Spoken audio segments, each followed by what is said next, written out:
is way better than Nichols. It is amazing.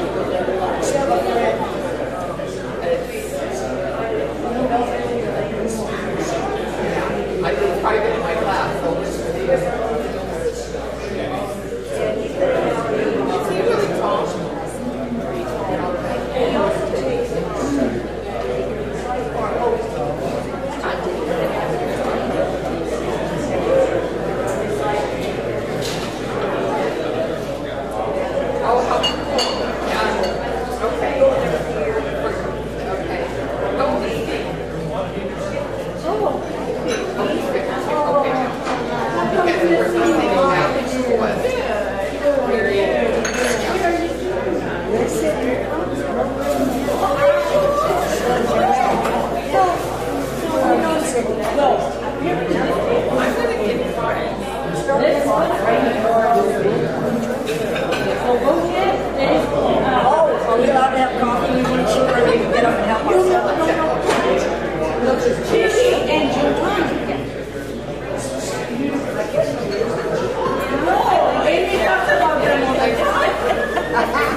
air quality. Great quality.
like to joke, even at his age, he still played with motorcycles. Saw him at the races, great motorcycles. The guy will be missed, you know. The speedway community, the race community really thought a lot of Bob Nichols. It's tragic, it's a shame. What can you say? We'll miss you, Bob.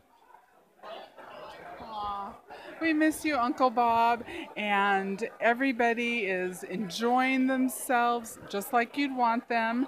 And we have your motorcycles over here, and we have your motorcycles. Yay! I'm taking one home, Bob. And we have all these beautiful pictures and everything there, and everybody is enjoying their lunch, and all the family and friends are here. So, we miss you, Uncle Bob, but have a good race. Bye. Good, thank you.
have your attention, please?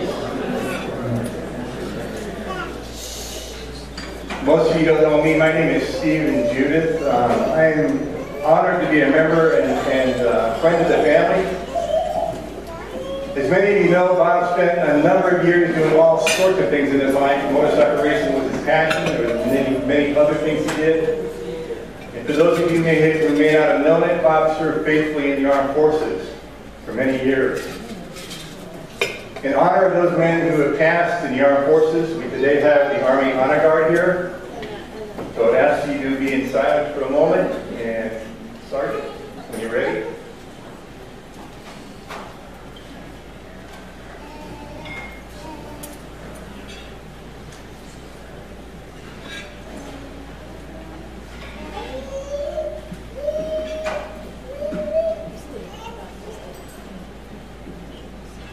Family and friends, we thank you for coming today.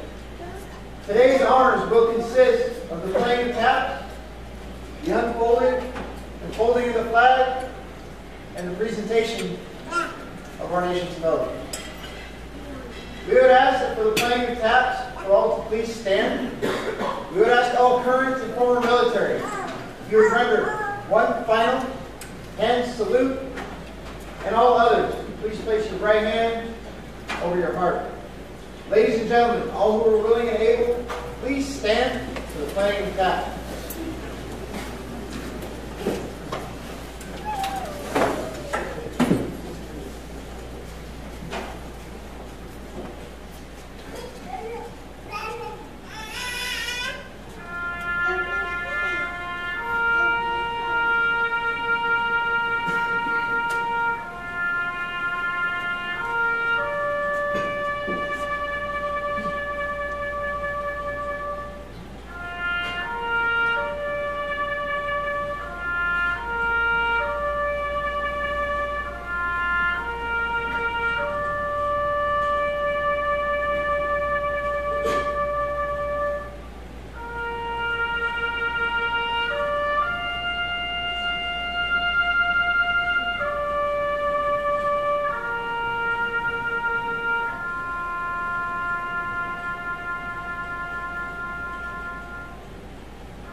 Thank you. You may be seated.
accept this flag on behalf of our whole family.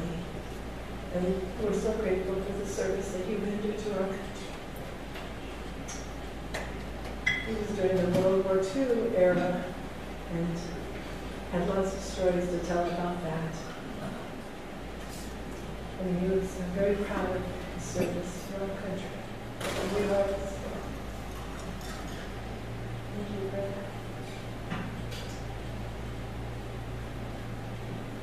I know that I have welcomes and acknowledgments at this time. Let me first thank you so much for coming out to be here for this day in which we can celebrate my dad and the person that you know as Bob Nichols. I know we have a lot of family here, and some uncles coming to everybody. And I was, first of all, very appreciative. Thank you for, we have family that have come all the way from Ventura area, Terry, Uncle John and Leslie, and we have family, Christine and Mike, and Adam and Chico, and the kids. And we just have a lot of family that come in for this, Robin and Bob. And, well, I wanted to also, and Leonard has come a long, long distance from, all the way from Sacramento. And drove down here, I believe, right? Isn't that correct? And before I go any farther, I want to give recognition to a very sweet sister, Lorna, who's not able to be with us right today. She's unable to travel at this time, but she's in Sacramento. And I just wonder if she will see this. I don't know if she'll get to see the live stream or if she'll get to see the CD later. But I just want her to know that we're thinking of her, that we know she's here with us.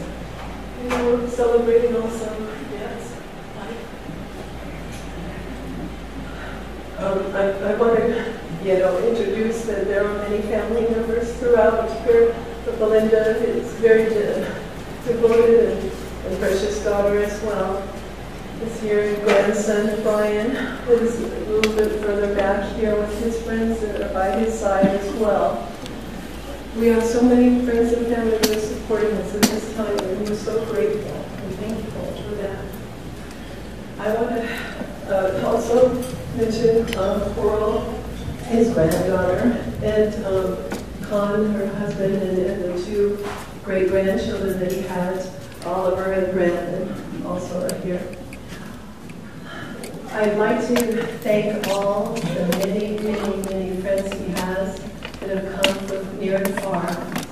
There's people from all over, especially there's so many out there of you that were racing with him, went to the racetrack, Speedway, and Delmore, and Mirage, and just so many places with him, and celebrated with him the racing, the thing that he loved most. And I want to thank you, and so does all of our family, for coming here to celebrate with us the wonderful life that he had, and this wonderful hobby that he enjoyed, that was a passion that he was so enthusiastic about and so loved. And so loved all of his friends, racing, or neighbors, or just other friends he had met in so many places. I'm going to have also, Nancy also has some acknowledgments, I know, for different people in the family perhaps. And again, I want to welcome everybody. Thank you so, so very much for coming. And I hope to get to meet as many of you or everybody as I possibly can. And we do have one thing that we really, really appreciate. We have some papers and pens that actually I may bring in a little closer to everybody so that you can get them. They were out there where the guide was. There was a little brochure at the front and where you signed in. There's some papers we'd like for everybody, if you would, to go ahead and use those papers and put down a memory that you have of maybe something funny that happened with you and Bob, or maybe something that, any kind of memory that you might have, that, because we're going to go ahead and make a book, and we're going to give it to all the members of the family so they can enjoy all those things, because so many of those adventures and wonderful times weren't perhaps ones that we got to enjoy with him for that. So we'd really appreciate it if you share one of your memories of one of those times with Bob. So I'm going to go ahead and bring it over to Nancy if you have any acknowledgments or thank yous at this time. Thank you.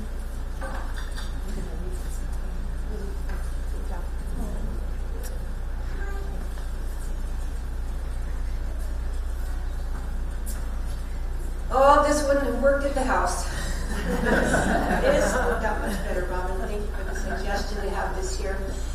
And on behalf of my uncle and the family too, I want to just thank you all for the turnout today. This is an absolute wonderful turn. This is just a blessing for my uncle. He would have been so happy to see all of his friends, his family. And I know there's so many interesting circles of people here. They're the Trailblazers, they're the Smokey's Garage Club, they're his family, there's neighbors. I mean, who here can remember for 50 years Uncle Bob walking the trails in the Back Bay? How many saw him? I mean, he was forever. He wore his feet out walking those trails. But let's see, I was trying to look around here and see who else. I know there are so many people here that meant a lot to Uncle Bob, but for me at this very moment, my heart goes out to those 4 people that took care of him for the last 5, 4, 2, and 2 years. And I would like to ask that Pressy, Jose, Ray, and Katrina come up here, please. Oh, come on.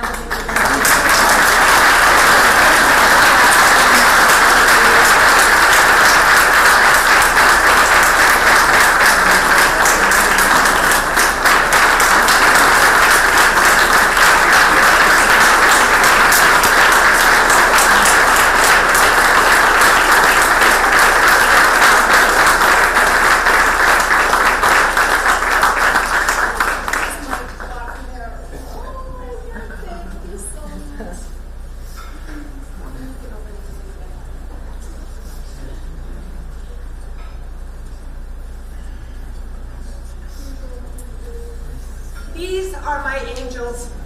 I could not have gotten Uncle Bob to 97 years old without him. They have been a true blessing.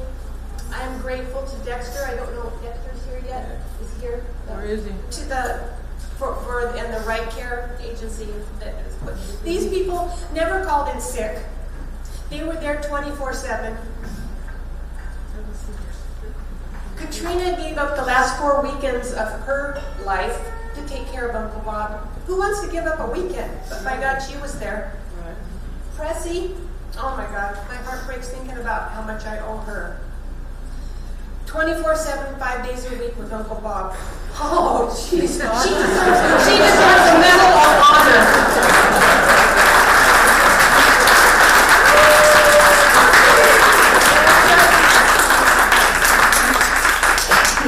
And for Jose and Ray to come in when Uncle Bob really did need an extra hand.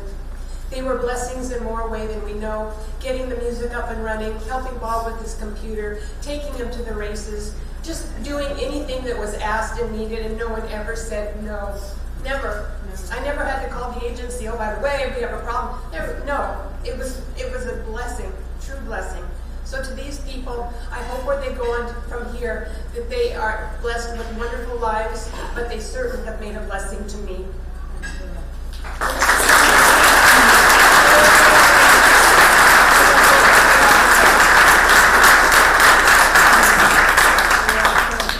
And one last thing I know that will be etched in my mind forever is the night that Uncle Bob passed away. And to look back into the bedroom and see Pressy and Jose doing their last care of this man who passed away, that will be ever a touching moment to me. But anyway, I wasn't going to cry, but this happens. You guys can But I did want to say a couple of things about Uncle Bob, because he's meant so much to me. So I remember when he first came into the family and my mom announced to me, she said, oh, Annie June is completely smitten with this 6'2" mountain man that's been taking her up into the hills and hiking and camping and backpacking. And that was 52 years ago. And he pretty much was a mountain man all of his life. Taught me a great love of the outdoors, the fishing trips, up to teaching me to ski. And the man could do everything. He was a total book of knowledge. He was the Encyclopedia Britannica. He just, I mean, you knew that. Everybody knew that. That was Uncle Bob, or Dad, or whatever. For those of you who, I didn't have cleaning.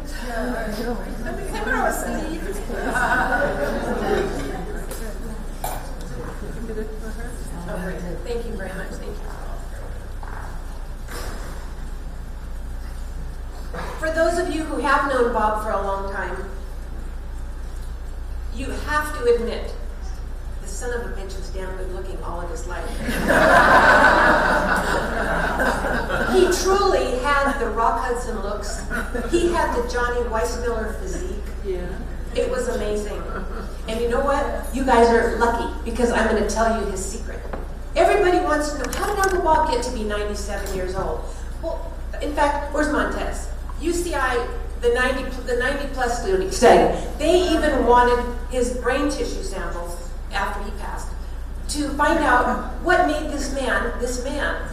Well, I got some answers for you. And I don't know if Dr. O'Malley, did he show up here today? No, that was Bob's PCP. I was hoping he'd make it, but maybe he could attest to something that we could all live from this so that we can make it to 97. So I'm going to let the cat out of the bag. Bob stayed busy, physically and mentally. He started his day every day at the crack of dawn. He'd jump up, he'd go do his 2 to 3 miles walk around Back Bay, wherever he wanted to go. He'd go work out at the YMCA. He'd come back and he'd drink his coffee black, and lots of it, and all during the day. He'd also eat his breakfast. I'm sorry. He'd eat, a lot of times, poached egg on toast, avocado on toast, and oatmeal with dates and low-fat milk. So that's your breakfast from now on. At lunch, he'd eat a half a sandwich with some fruit, glass of milk, and dinner was always cooked at home. There was no fast food in the Nichols residence. There was always lots of vegetables, tossed green salad, finishing every dinner with a pot of tea, ritually. He didn't smoke. He didn't drink. I don't think he ever smoked any pot. I don't know, maybe somebody else has a wise tale. He was pretty plain. And for his mental sharpness, Bob read everything he could possibly get his hands on. You'd go in the bedroom and there were stacks of books on the bed, and they weren't little paperbacks. These were the big flippin' hard copies. You're just going, oh my God, how did you get through that? Nance, I got to tell you about this one. It was amazing. I mean, he didn't watch a lot of TV, but he did have to be home every Sunday night in time to watch 60 Minutes, even if it meant, well, I'm sorry, we've had a nice dinner at your house, but we got to go. Okay, bye.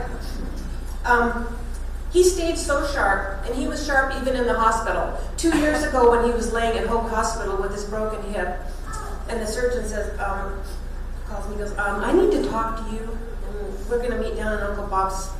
We're in the pre-surgery area, and I'm going, oh God, what is this going to be about? He comes in, looks down at Uncle Bob. Oh, thank you very much. Somebody hit me. Okay. The surgeon looks down at him and he goes, Bob, this isn't looking so good. He goes, you're 95 years old. You've got a broken hip. You have blood clots. You have diabetes. You have pneumonia.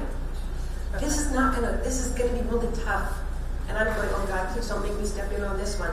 And Uncle Bob, you know him, we cringe sometimes, but he looked up and he goes, are you a Republican or are you a Democrat?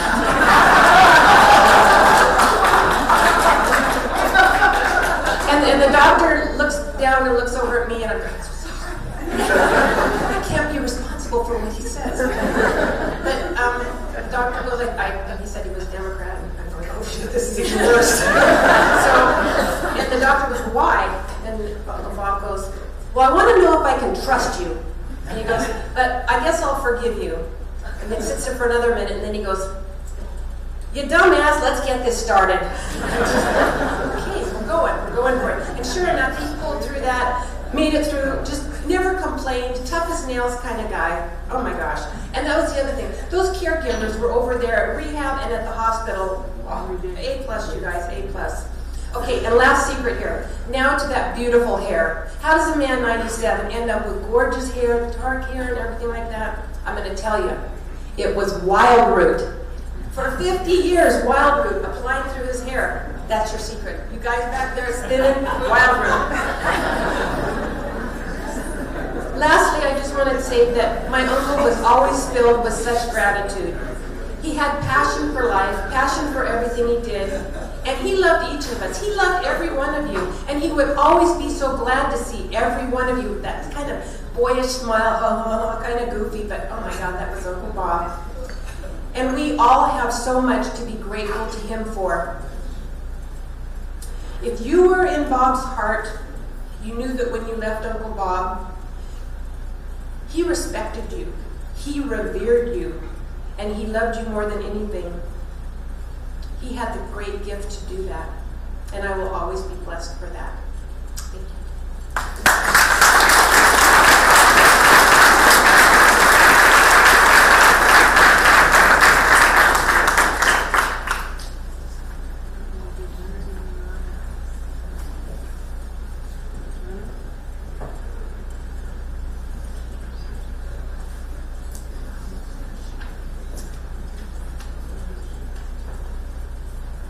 introduce Alita Salazar, who is going to sing There You'll Be by Faith Hill. And she is his niece, Bob's niece, and has done so much for him throughout the years as well. She'd be over there every week paying the bills, taking care of any little thing that needed to be done as well. So she, I appreciated all that you did for him too as well. Now that you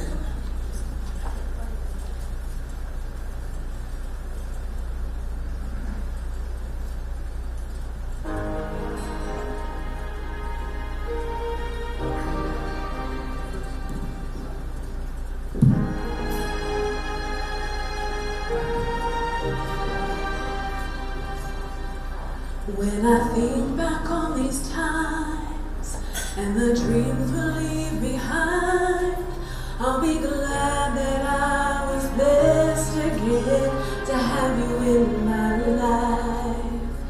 When I think back on these days, I'll look and see your face. You were right there for me.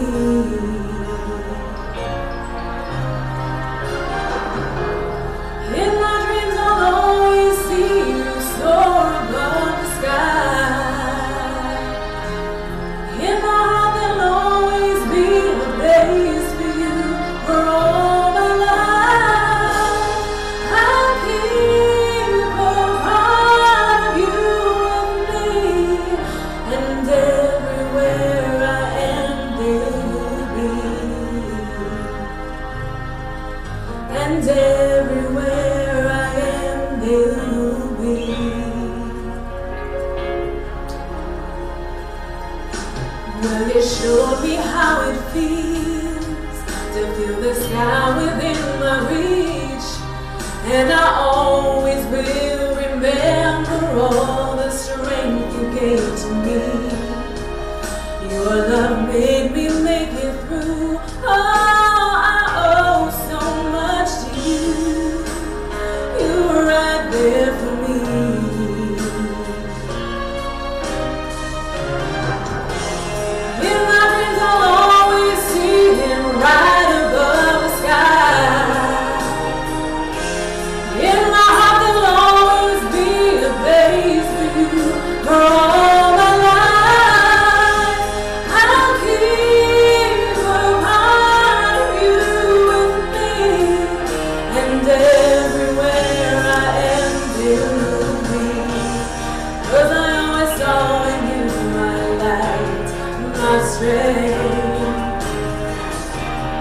And I want to thank you now for all the ways you were right there for me.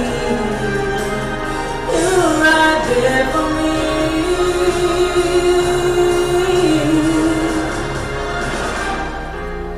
In my dreams I'll always see you soar above the sky.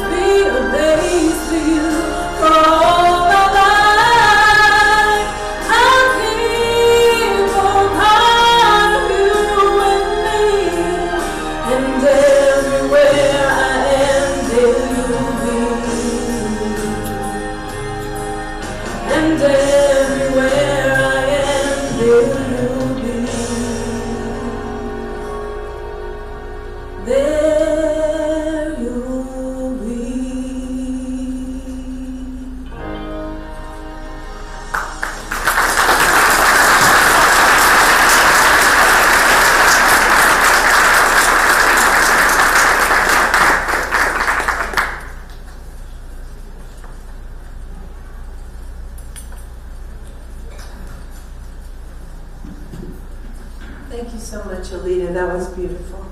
And I know that that sentiment is probably in all of our hearts, that we'll take all of those memories, those wonderful memories, and they'll be with us throughout life.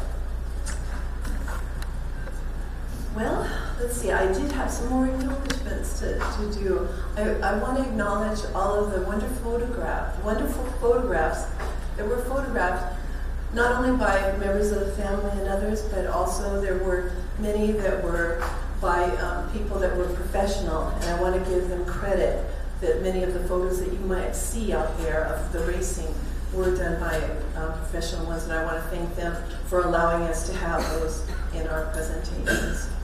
I also want to give acknowledgement, and of course I love Pressy, Jose, Katrina, and Ray. Oh my goodness, you know, and you know, Nancy said it. You know, they were wonderful, and I wanted, you know, to give that acknowledgement from all of us, all the family. I also wanted to, you know, acknowledge that there are members of, you know, Speedway that have come forth and with wonderful stories. I mean, there were so many people that, as Nancy and Belinda and I were on the phone talking to so many people and inviting them to the memorial, we heard so many stories. We were left in tears, and just the tears of joy too, because they were such wonderful, beautiful stories. You know, and that we've got to know a part of his life that we didn't know before. And I just wanted to, you know, say that, well, for instance, I talked with one gentleman, Doug Horner from Ohio, and he was telling me how much he loved Dad. He said he was like Santa Claus to me. He would send me Indian parts, spare parts that he had left over. And I would get these little boxes of these things, and it was like Christmas. He said, he goes, I just couldn't believe it. And, you know, anyway, there were so many people that we had so many stories. We heard wonderful, beautiful stories about all of his life. And I want to just thank all of you for all of those times that you shared your memories. And I hope you'll share them on those papers too as well. Thank you. We're going to make sure that those papers are close by too. We may bring those in, I think.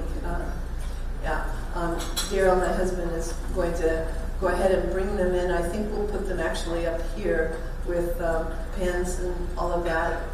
Please feel free at any time to get those. Please, I really appreciate it, because, again, you have so many stories to tell, and I know that we didn't hear all of them on our phone calls and all of that. I wanted to, let's see, there's so many people to thank here, you know, and I want to just thank Nancy so much for all of the things that she's done to help put this whole thing together. It's amazing.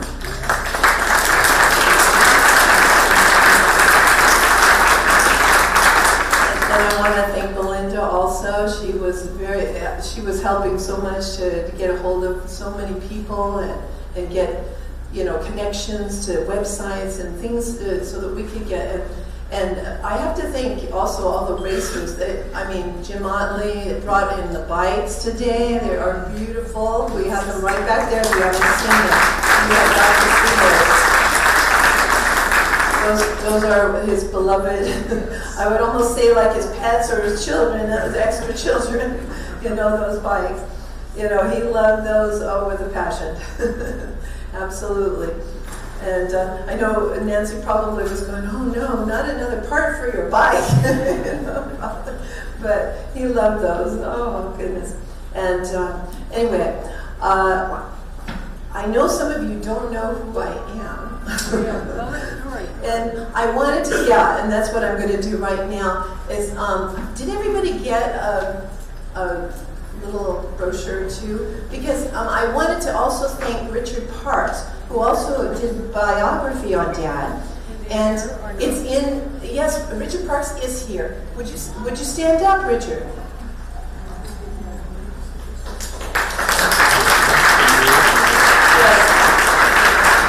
Richard Parks, he gave them, he spent lots of time with Dad and took pictures and all of these things, and that biography is in here, so that you'll get a little piece more of his life that you might not have known about his history. And so I just wanted to let you know that, and I wanted to thank Richard. Apart from that, I wanted to say, you probably don't know who I am. Obviously, my name is Deborah Summers, but I have to tell a story. I also put it down here too, but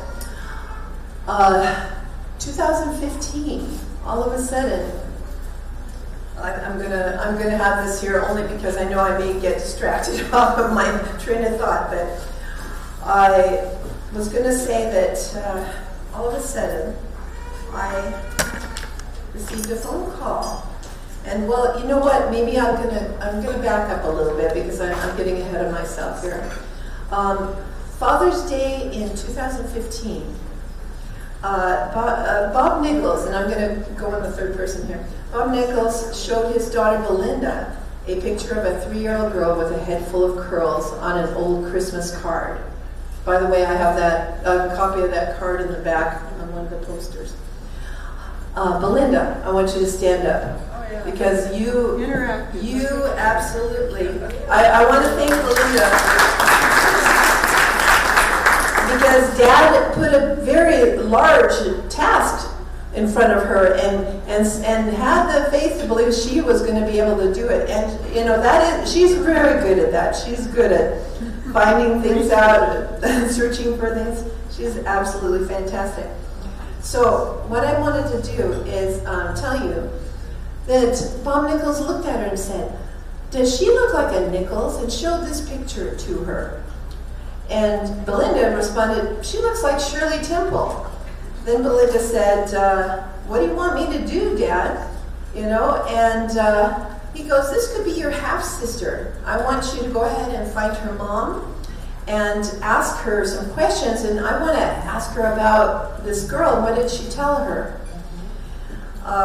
So, Belinda, she's, you know, gung-ho, and she went straight to it. She started investigating the internet and, of course, Facebook and all other places that you can find information. And she found what she thought was a match. And she obviously got on the phone and called me. What I wanted to tell you was it's kind of an interesting story. She actually went ahead and found somebody that had my mother's name, and it wasn't my mom. So it was amazing. There's a lot of Virginias in Bob's life, I guess. So anyway, she was looking for this particular Virginia, and she found one on Facebook. And then she looked and she found an obituary, and she found my name in there. Okay, so she thought, okay, because she had my name. And she thought, okay, I'm gonna check this out. So she did. She went on Facebook, she got the pictures, showed Dad, said, you know, hey, does this look like, you know, the woman you were talking about, Virginia? And he said, no, that doesn't look anything like her. Not at all, you know? And it turns out the reason why is my mother had passed away 30-odd years ago. And this was, you know, my other dad had married again, and his next wife was also named Virginia.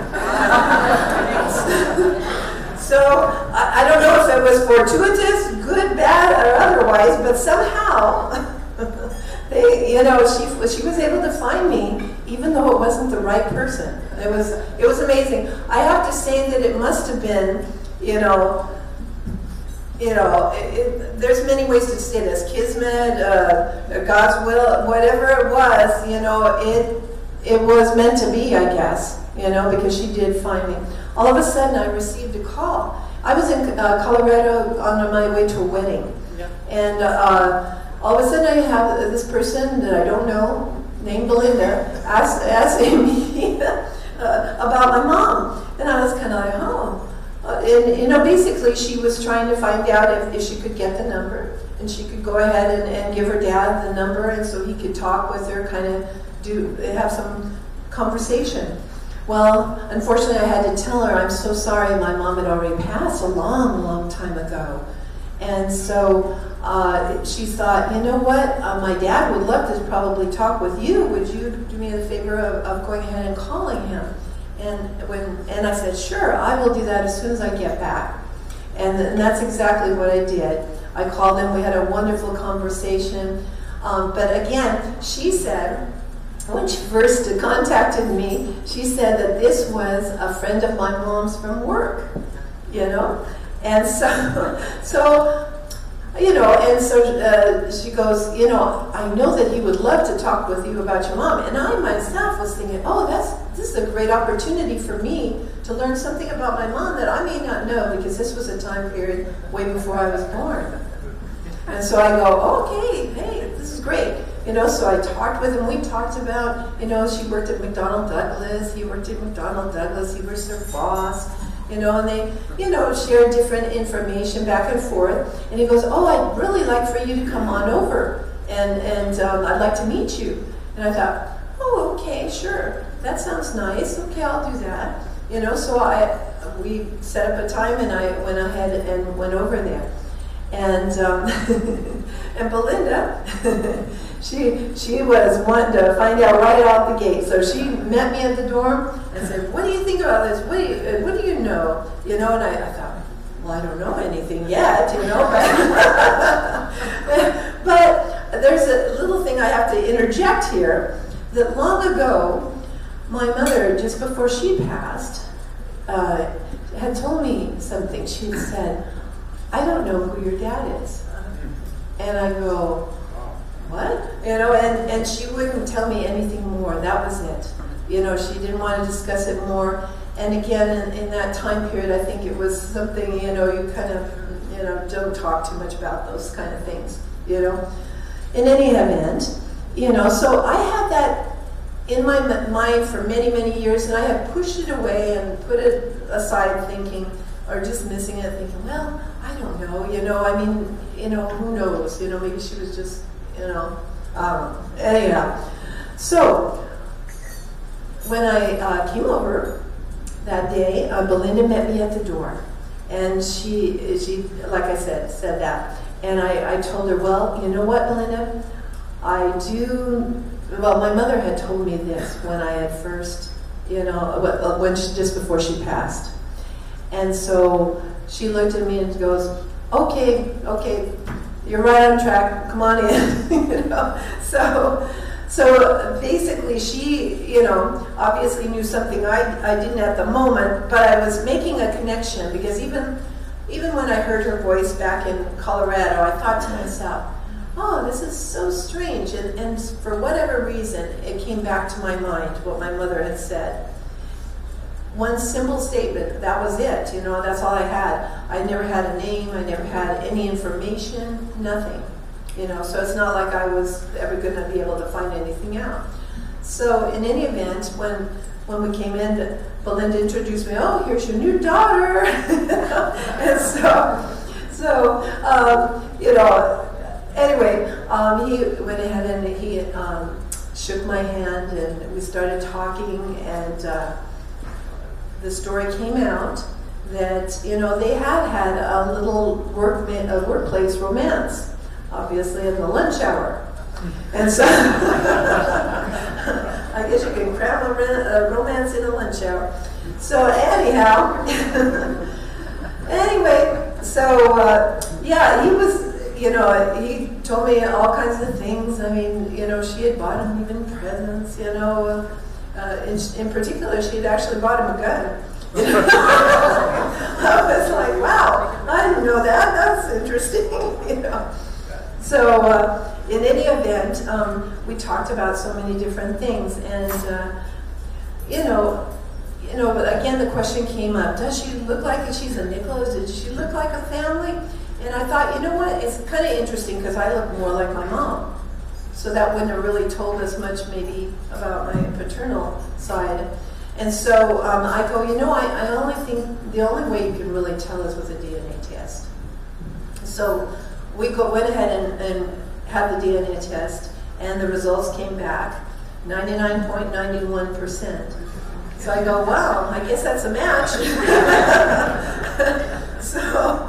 So then, you know, it was just amazing. From then on, you know, I was over there all the time, you know, well, not all the time, but, you know, I'd come over every week, and we'd share stories. He wanted to know about my life, I wanted to know about his.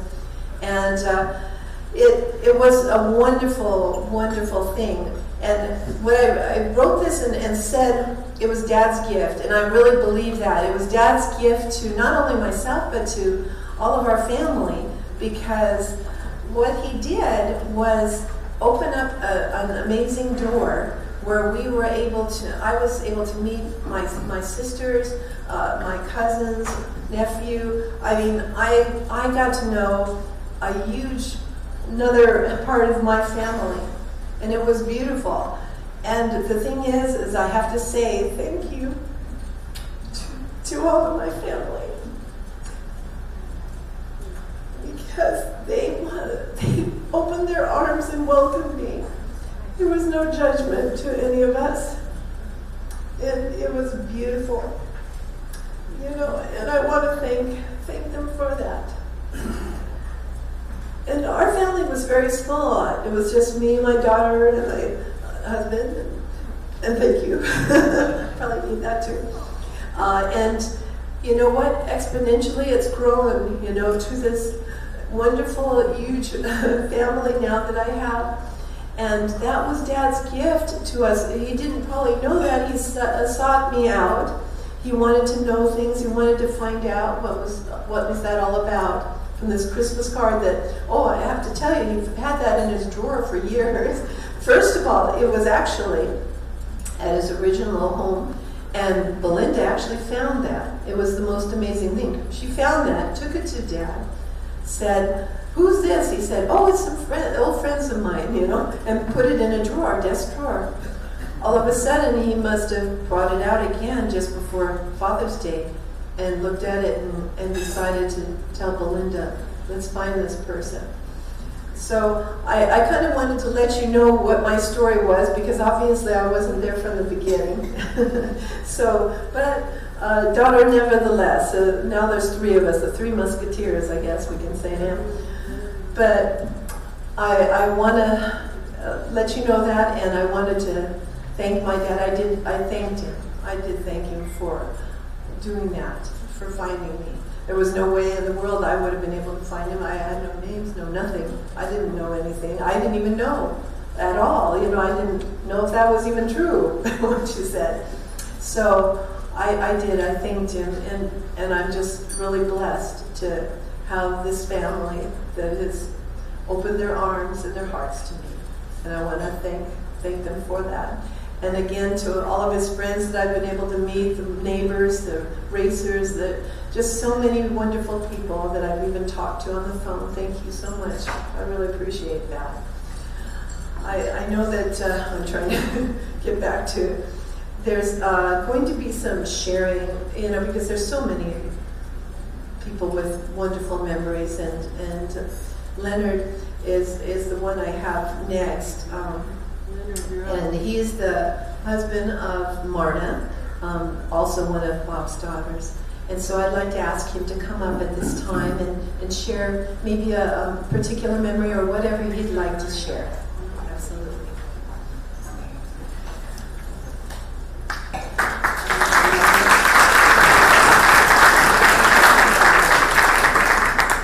Bear with me because my voice is not very good. But I want to welcome you and thank you. Sometimes thanking may seem trite, but I may omit a number of people, but the family has been more than wonderful and supported, and I really appreciate it. You just all stepped in. You and Mom Nancy, I mean, you and Ray took such good care of Bob and Jim. The caregivers, wonderful work. I'm sure you made his life so much better. My wife is at home right now in 24 years, so I understand where that comes from. You're there 24/7, and it's tough. It's not a fun job. All you other guys, young and old, what a wide range of ages. And Bob, like you said, stayed engaged, constantly watching 60 minutes. We knew never to call at that time Sunday night. They picked the phone up and hang it up. So we knew better. But today I want to share just a couple things with you all related with the fact that I was packing these books up today. And you're going to learn a great deal from a man by his library. Hundreds of motorcycles, hundreds of cars, but philosophy books, lots of them. We talk quite often. And Churchill, Lindbergh, they're just very well read. And Bob was a hoot. I never did learn something when I was with him. Always had a wonderful time. It was rare to see him get rattled. Now, I want to share with you one of the races. We have a number of racers here. And typically when you have a bike or a car, you typically want to do one thing at a time. That way, if you don't do half a dozen things, you don't really know what really solved the problem. So, Bob, between races, when that scout would yank the magneto out, tear the carburetor off it, pull the jets out of it, we just have a piece of carpet under the bike, and I'm thinking, wow, you're making me crazy. One thing at a time, please. And sure enough, he lost the special bolt for the magneto. And we're running around the pits, I'm trying to find him a new one. Nobody had the right thread, and we're just going nuts. About a half an hour, 45 minutes later, I said, come here, Bob. We looked all over the carpet. Come here. Hold still. And I unrolled his pen cuff. And that's where I was. So, I make me crazy sometimes. But we have some people that are pretty elderly. And Bob, I speak for myself, I remember nickel popsicles with 2 sticks. You broke them in half, and you shared them.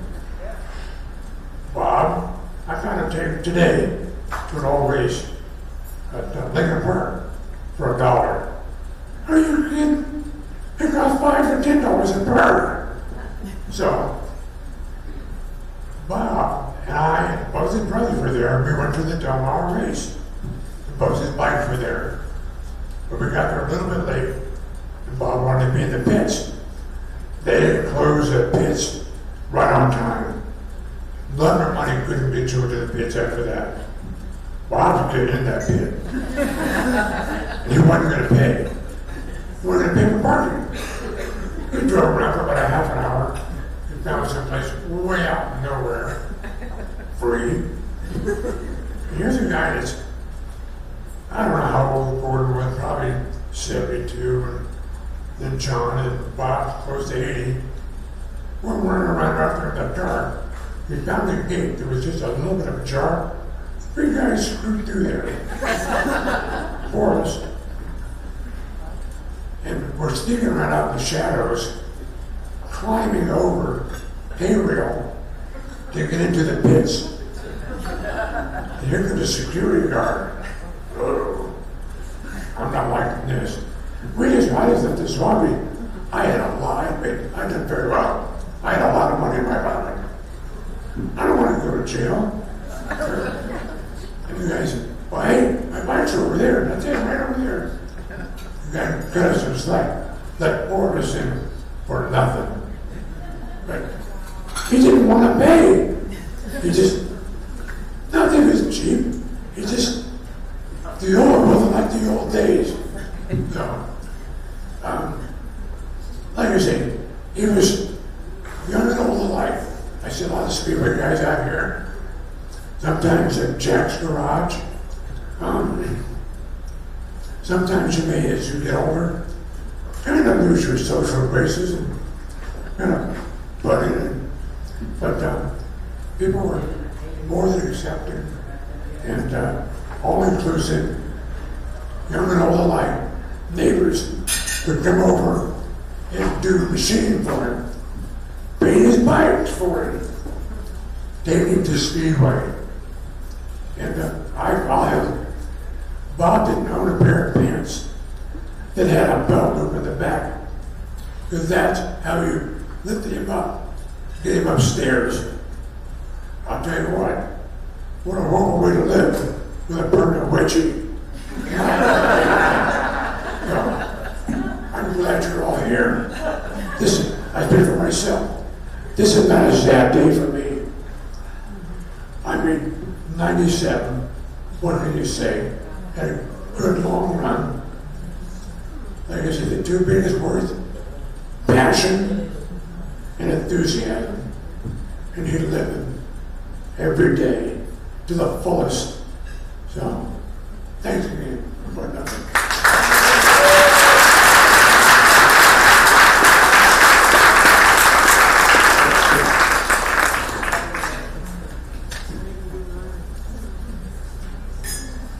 At this time, we have Ryan, his grandson, who would like to give a few memories. Thank you so much.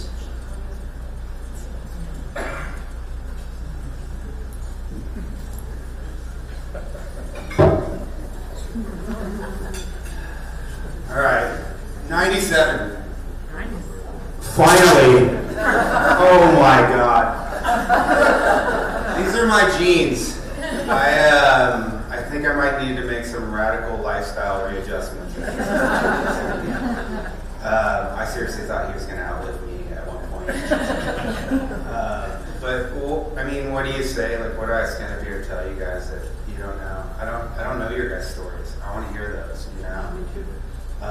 And the truth is, I don't. It's impossible. I can't narrow down 35 years into a couple of minutes of stories or this or that. You got to be there, you know. And you guys were. I mean, shit. If we were all here telling our story, we'd have a PhD in Bob Nichols by the end of it. We'd be here for months talking about this guy, you know. So I'm not going to use my words. I'm going to use his because he was full of sayings and full of anecdotes and all this kind of stuff. I wrote them down really terribly, and I don't even think I probably caught them all. And maybe you guys have more. I'm going to do my best with them. But he'd always start his sentences with the word incidentally. Or my generation starts every sentence and fills it with the word like. He would say incidentally. Well, incidentally, I've never had dinner with my grandpa once. I'm serious. I know it got quiet. Never. Not once. I had supper though. As a kid, I used to like soda. He didn't have soda. Can I get a soda? No. He had pop. What the hell is pop? Pop consists of Diet Coke and root beer. But he didn't have a fridge either. No, he didn't have a fridge. What did he have? He had an ice box. It was in the garage. Humongous door on it. I thought we were going to go swimming this one time at the creek or the river or whatever. We didn't. You know where we went? Hot Crick. Hot Crick? What the hell is a crick? A crick? Can you spell it? Crick? Alright, we still had fun. It was great. And as usual, we dried our trunks in the window of this truck, which consists of putting the waistline in the window and rolling it up, and then having to salute your shorts, blowing your trunks down the highway flag, so people know that you're not a cheapskate or whatever. But we had a good time. And then I'd stay over there a lot as a kid and sleep at his house. We'd go to Palm Springs, and it was cool because you never had to brush your teeth. But you had to wash them. Wash your teeth. Wash them? What the hell are you talking about?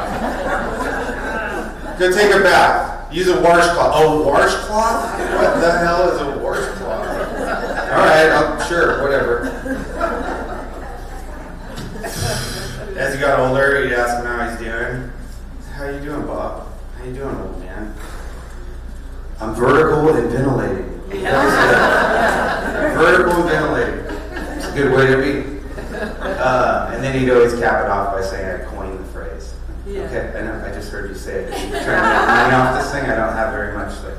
Okay. Vertical and ventilating was his thing. He'd also say of his more colorful bad language, but I guess it's more pastel than colorful. He'd be on the brink of a realization, or he'd be figuring something out, and he'd go, "Oh, you dirty bird. Dirty bird," or he'd be mad, but it was like the cutest curse I've ever heard in my life. And as a kid, I thought it was funny as hell. Dirty bird.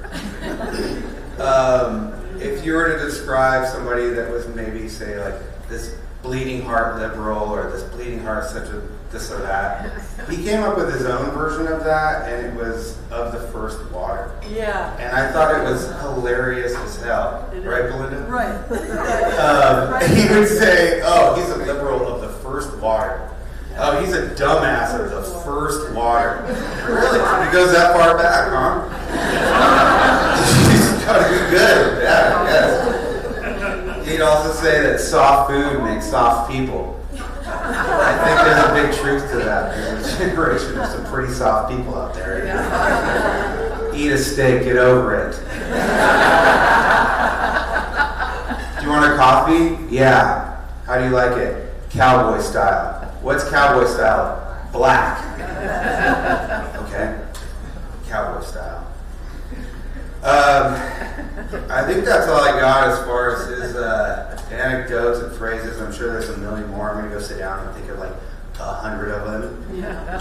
And maybe you have some. Feel free to share them. I appreciate it. It'd be great to hear it. You know, and maybe we adopt these phrases, or maybe this is it. You know, we have a laugh. But in all seriousness, yeah, I want to say my thanks to everybody. To everybody for being here today. To Nancy and Rick for putting in 100 million, 10%. To Lita, to all his friends and neighbors, like the Coxes. I know they've been there for him, and the kids kept his mind going, like we've been talking about. And especially the freaking caretakers. You know, that's what I'm above and beyond. I can't do that. I couldn't do that. I can go there and like make fart jokes with them for a couple minutes or whatever, but I couldn't stay there 24/7 like you guys did, you know.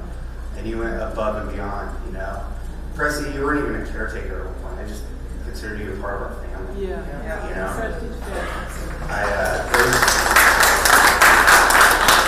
There was no divide there for me. It's just your guys' relationship is pretty special. It was cool to see it too. Come in along, you know. I've talked pretty much everybody here, anybody that knows about it, knows how special all you guys were. But Pressy, I love you. Thank all 4 of you guys. You mean a lot. Yeah. 97. Killing it. He didn't drink, but I do. And good, bad, or ugly, happy or sad, I cheers when I drink. So I'd like to cheers.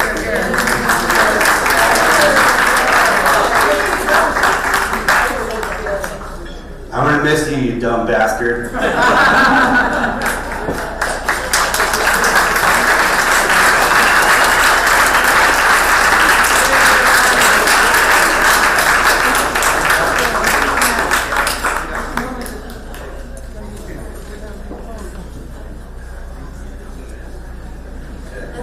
At this time, my sister Belinda is going to come up, and she's also going to introduce the racers, and there's definitely a lot of people that have lots of wonderful memories. Thank you. Mine's going to be fast. Fast.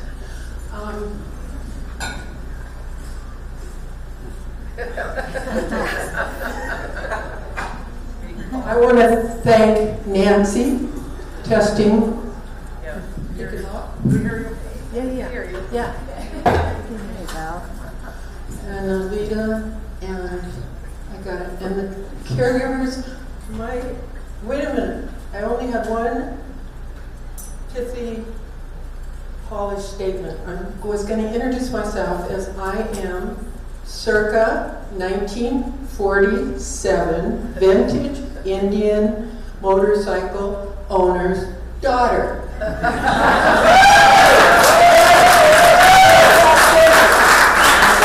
Okay. I want to say something, two things. I told Debbie, I want to talk about Dad as Dad. Remember Dad? Okay, so he did introduce me to the outdoors, and actually he introduced me to the lasting spirituality that I have, which is he introduced me to beauty and contemplation by all the camping trips, national parks, and an extensive trip through Mexico. My sister wanted Leonard to say that he didn't want people to be sheep, that they must be leaders and they must... Okay, so Marna, I wish you were here, and I'm glad that we have this all on tape, and I love you. I want to thank all of my family for being here, and I want to thank Cousin Robin for pitching in with us on so many times that Dad was in facility or we had so many needs. And I appreciate that. I want to say something specific to Pressy. This is the most important thing I'm going to say. I'm clear with Dad. I have closure with Dad. I'm grateful with Dad. I even have a peace. It's the first death I've been through that I have a peace. Pressy, here's what I want to say, friends of Bob Nichols. If you really want to know Bob Nichols, you would have to treat yourself to listening to Bob Nichols' best friend, to Bob Nichols' authentic person that he could receive testimony through. And she thought of him as an uncle, as a father, and a best friend. It's been very hard for her for all those reasons, but I'm making a point that if you really want to know my dad, Pressy has the answer and the secrets. Anybody listening? Okay. Let's see what else. Smokey couldn't come. I tried to do an intervention on him. He's bummed out about Dad. And if the racers would first, Smokey last night told me, he said, what are you going to say? He says, I want you to say the racers' names, and then I want you to say that used your dad's bikes. I said, oh, okay. So would Doug Farrell stand up, please? Doug, come on, stand up. Save the body. Fast. Silence. Fast, Eddie Castro, stand up. Jim Otley. Hey, Jim Otley.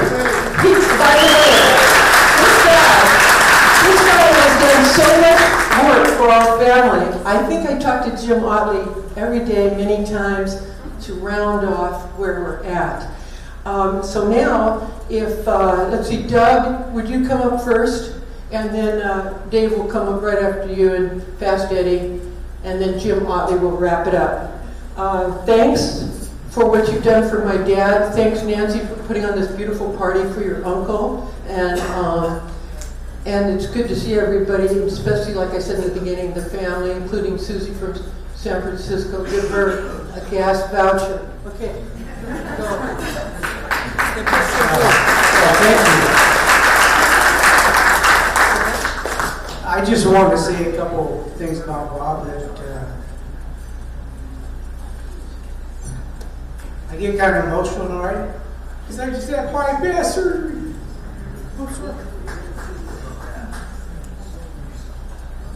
Anyways, it was really good riding for him. Had a lot of fun. One time we were in a hurry to get that bike back together, the yellow. And of course, I was painting it. And I said, Bob, I don't know when I'm going to be able to get it down there. I'm working. And I was driving an auto transporter at the time. He says, well, I said, I'm going down by your place, but I'm not going to be able to take the truck down in there. He says, just pull over on the freeway and I'll meet you there. So I'm on the 405 freeway. And sure enough, we got it handled. But I'm thinking, this is not safe. But Bob usually didn't do it the safe way anyways. But anyways, and then I'm kind of a worrier. So Bob would get on the bike to get us started and warm it up here.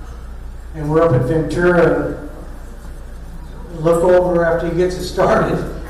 And a pile of, you know what I'm talking about. Pile of dust. He's already crashed in the pits. And he did that a few times. And that wasn't the only time. Anyways, and like I've said before, it was an honor to ride those bikes. So, thank you, Bob.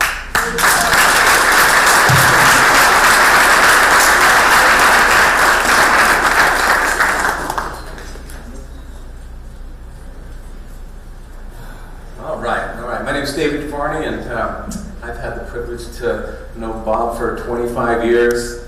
Truly a blessing.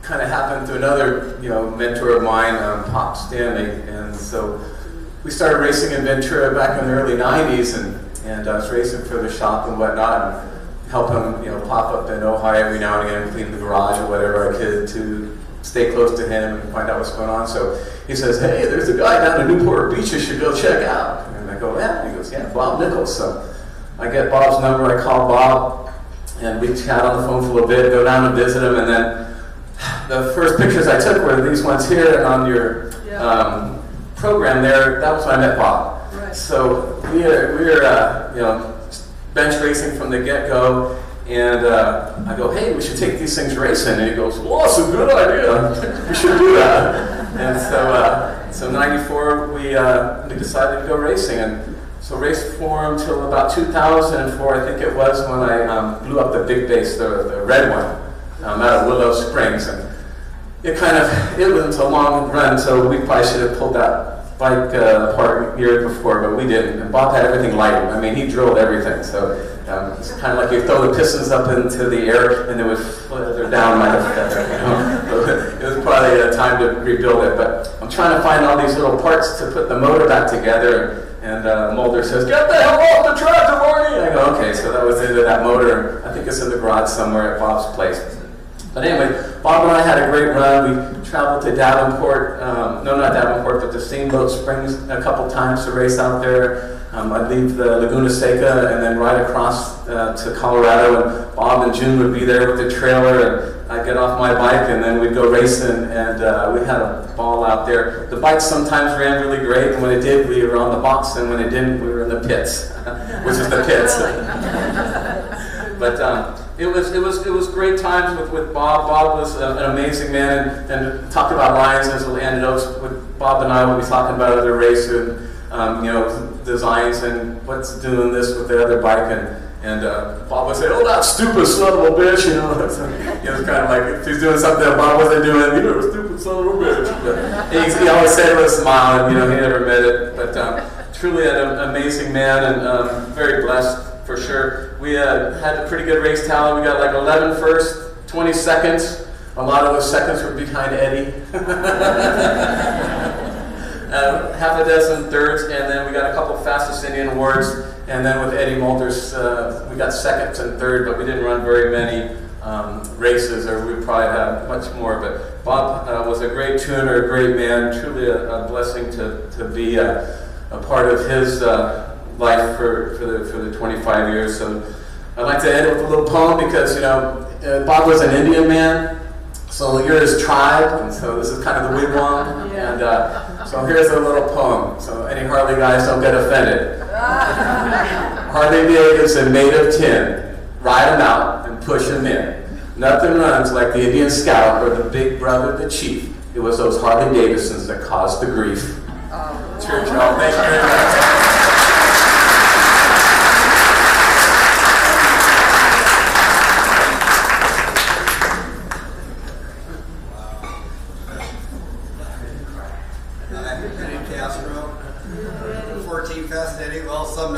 nice words so good. Bob, I got to meet Bob through Chris Agajani in Paris. Chris told Bob, you ought to have Eddie ride your bike one of these times. We get the vintage races together. So that's how we started off about 25 years ago. I started out on an aerial. I was riding Pat Hicks's bike, and one night we were at Del Mar. Bob was there, didn't have a rider on his bike, but he brought his bike because he wanted to start the bike in the pits. And he's like 80-some years old at that time, and I'm riding another bike. And so we bump start Bob to get his bike started, and he goes sliding through the pits, almost wipes out into about 3 cars. We're just shaking our head going, oh my God, he's going to kill himself. What's he doing? So another time at Costa Mesa, he brought the bike out for the Legends Night, and he's warming the bike up in the pits, and he's riding around, and he's shaking a little bit, and he's going through the pits, and his foot comes off the clutch, and he does a big wheelie across the pits, comes down, and we're just shaking our heads because there's no brakes on him. Idiots. So we're like, oh, I'm going, Bob, no pit racing. He just shakes his head and goes, gives me a thumbs up. Oh, it's great. Yeah, we couldn't believe it. We had some times, and Bob used to put his bikes, he'd take the wheels off and put them in the back of that Suburban. I don't know how the hell he got those things in there and get them back apart and back together at the track by himself half the time. I was like, holy crap, what are you doing? Oh man, it was something else. Yeah. The last time I rode his bike about probably 4 or 5 years ago on the Indian tried to kill me, the yellow one. That spring come off the carburetor, and it was wide open going to the turn. I was like, oh! That was before I went through my surgeries and cancer and crap. It about killed me that night, I tell you. It's like, I one-legged back to the pits, pulled the kill switch, and I'm using the kill switch to one-legged back to the pits, keep the bike running without killing it. There's no brakes, suicide shift, trying to one-legged back to the pits. It's like, all right, I'm done this weekend, Bob. You gotta fix that thing. That's before he put the new carburetors on it. So yeah, that was a good time. Oh, Bob, 97 years young.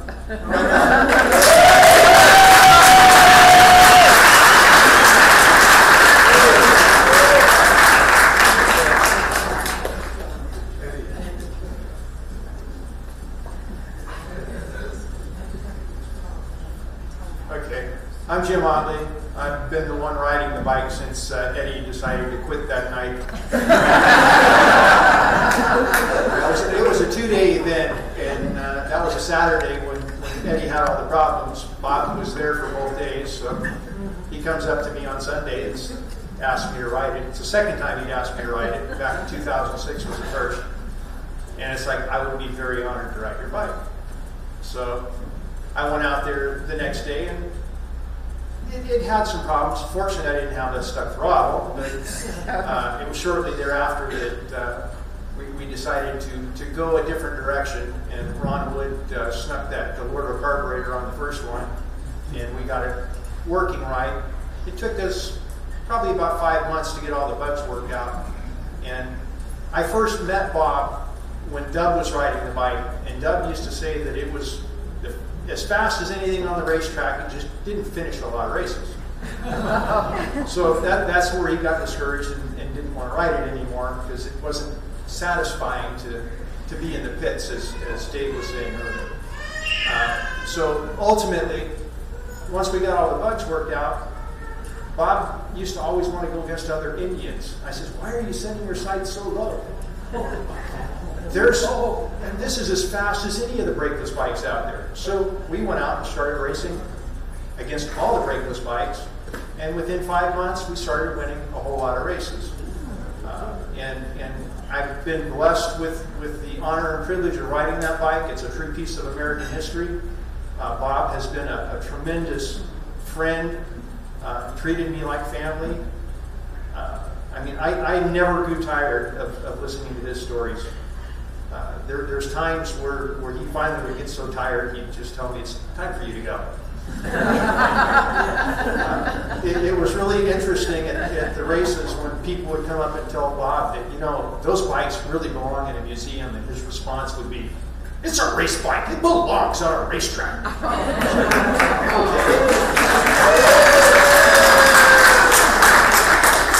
And I've been really happy to have helped him through his third childhood.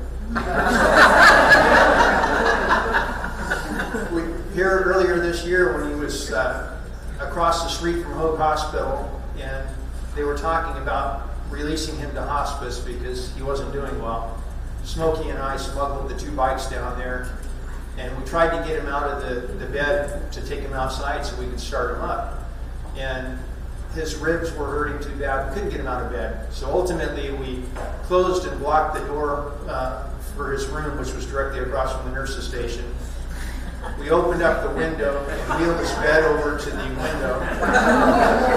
I pulled my truck up into the driveway between Hoag and the facility he was at, double parked, got in the back of my truck, and we fired up the bikes, both at the same time, and it was like a light switch.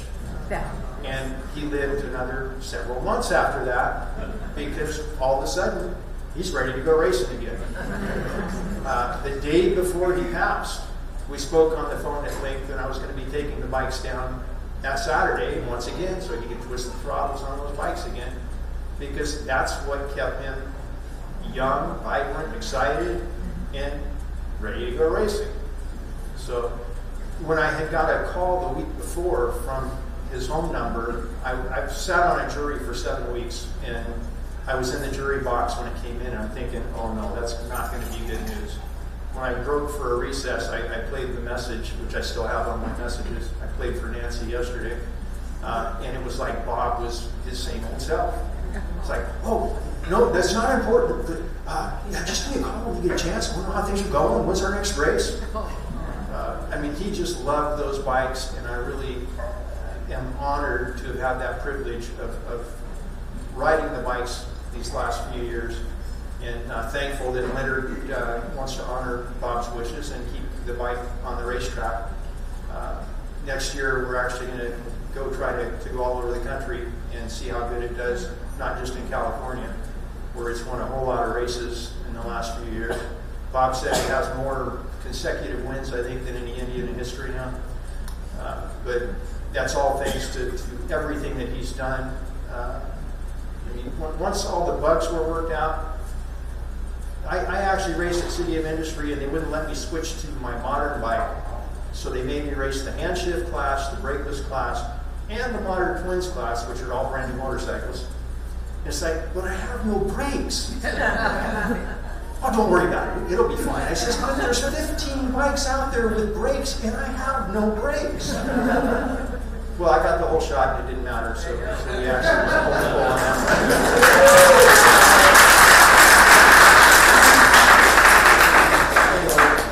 I appreciate the opportunity to be here. It's been an honor to share the bikes with the world. And that's what Bob really wanted. He didn't want to keep them to himself. He really enjoyed sharing them with everyone. His family has treated me like family. And I mean, I couldn't be more honored to be here and have had him in my life these years. And yeah, I definitely, he will continue to live within me, as he will the rest of you, I'm sure.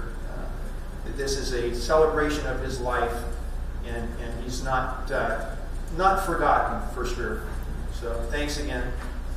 So, take care.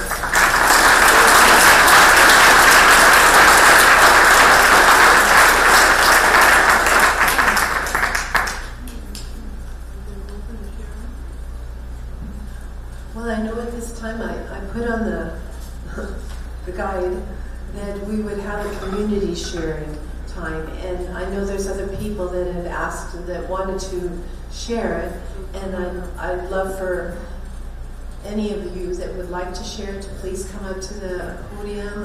I'm sorry that you have to come all the way up to the podium. I know some people just want to stand up and sit down, but the mic's up here, and we're trying to tape this, and we really appreciate it if you can bring yourself on up to the actual mic so we could all hear you very well, and especially for the taping.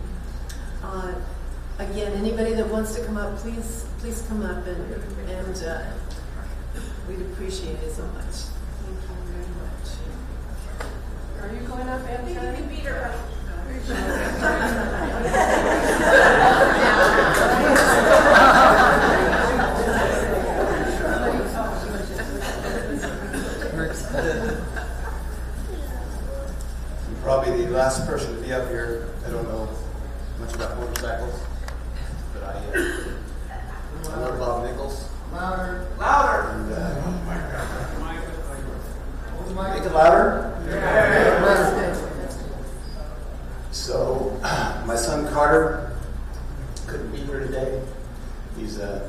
down in Germany with his new wife.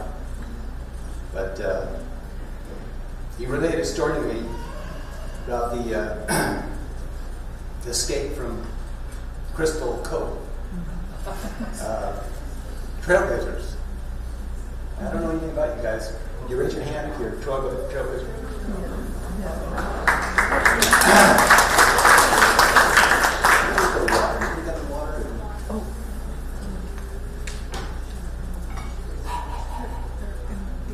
Any water will do. Just grab a bucket.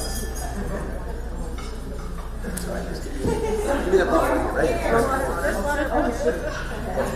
Sorry.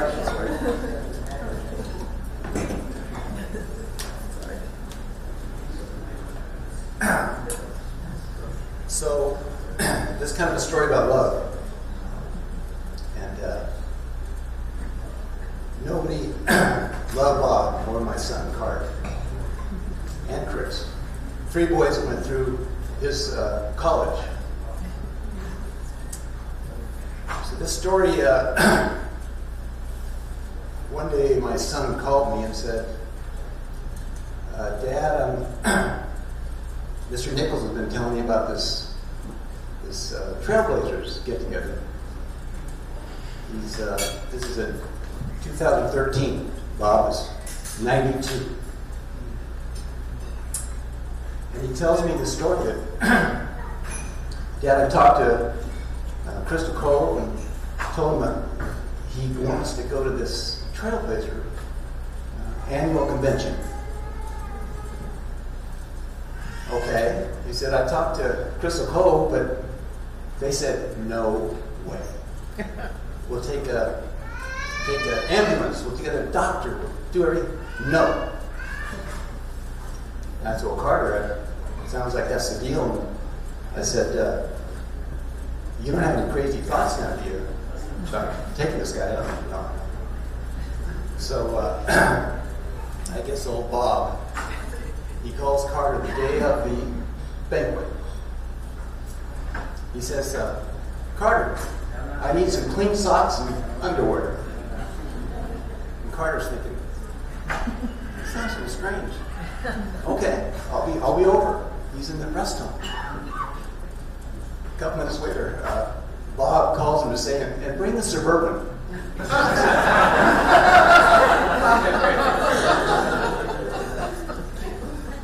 So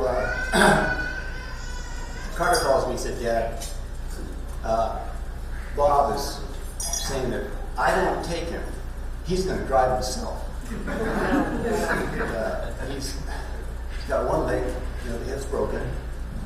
I said, Carter, look, I know you love Bob. I know you do anything for him. He always has. But you're going to get elder abuse, kidnapping. You get sued from it's a arrest home. It's, for God's sakes, and probably the Nichols family. What are you thinking about it? And he's going to graduate in June. I said, you're going to get thrown out of school. And I thought, that was pretty good speech. And I thought that was the end of it. He calls me back an hour later. He's in the basement, parking structure. He and Bob, they wait for the nurse's switch, and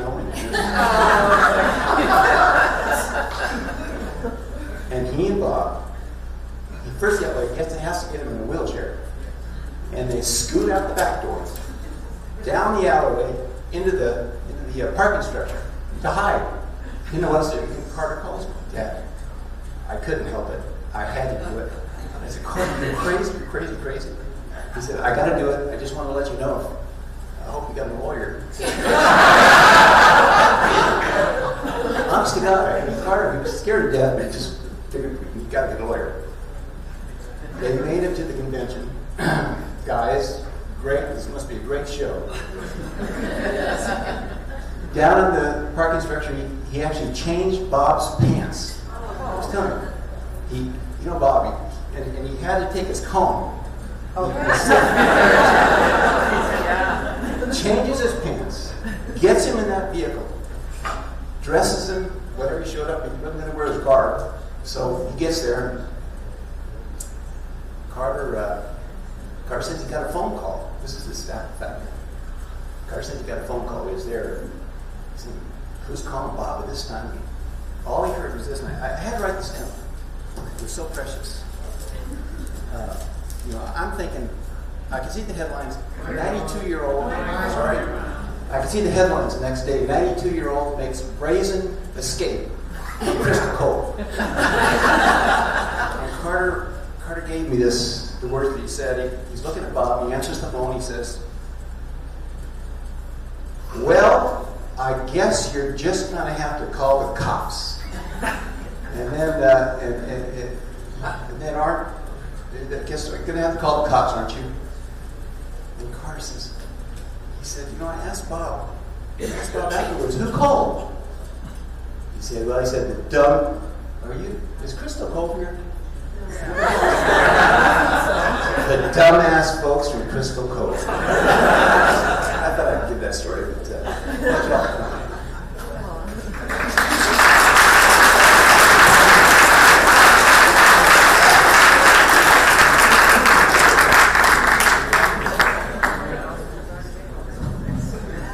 Good afternoon, everybody. My name is Jared. I am one of, I think, 3 of the families that lived in Bayview Heights, along with Craig and the Coxes. And the one thing I remember about Bob is that me being in my teens and before, we used to make a lot of noise in the neighborhood. And it was always nice to know that Bob, the oldest man in the neighborhood, made more noise than us.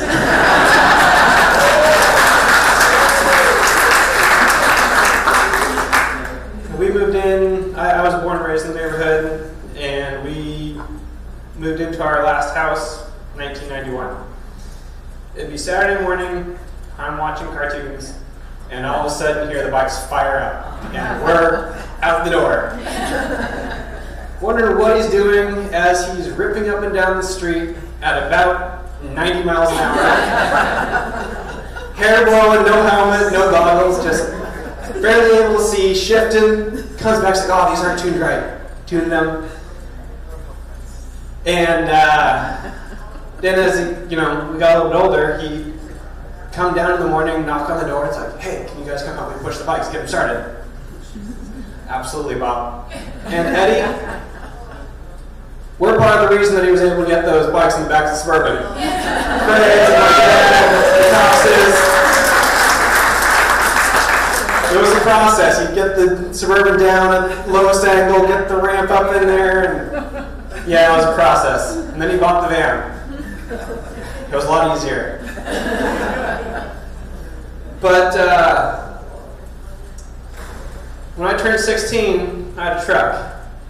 Bob rode down on his bike as he rode that thing everywhere. Hey, can you come on down and bring a rope?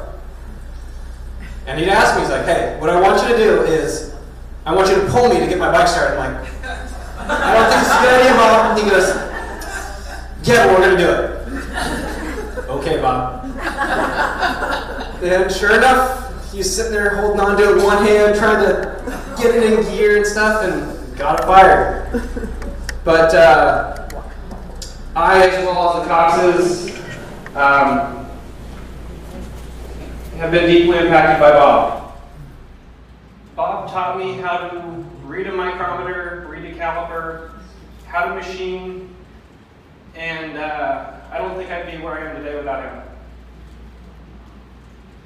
I didn't go to school for engineering like Carter, but that's what I do for a living these days, and I owe it to Bob. He is a great man. Sorry. But anytime I showed up, what do you got going on, Jared? It's like, oh man, that sounds so cool. And I felt honored when he got into 3D SolidWorks with Carter and Chris. I'd be at work, he'd call me up, he's like, Jared, how do you do this? Oh, Bob, go up here, click this icon, do this. This is like, oh man, I'm so stupid. No, Bob, you're not stupid. You grew up doing the stuff without computers. And the amount of time that he would donate to the Coxes and myself growing up was just unbelievably incredible. And I think we had about 2 weeks into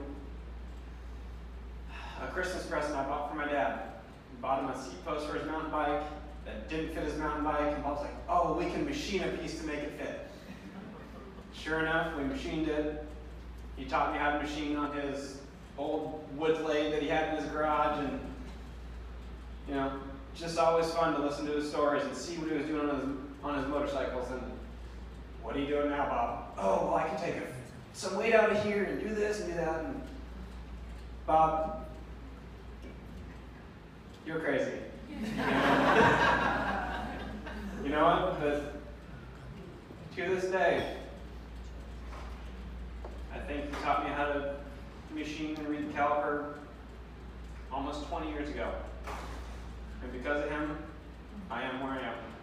Thank you, Bob.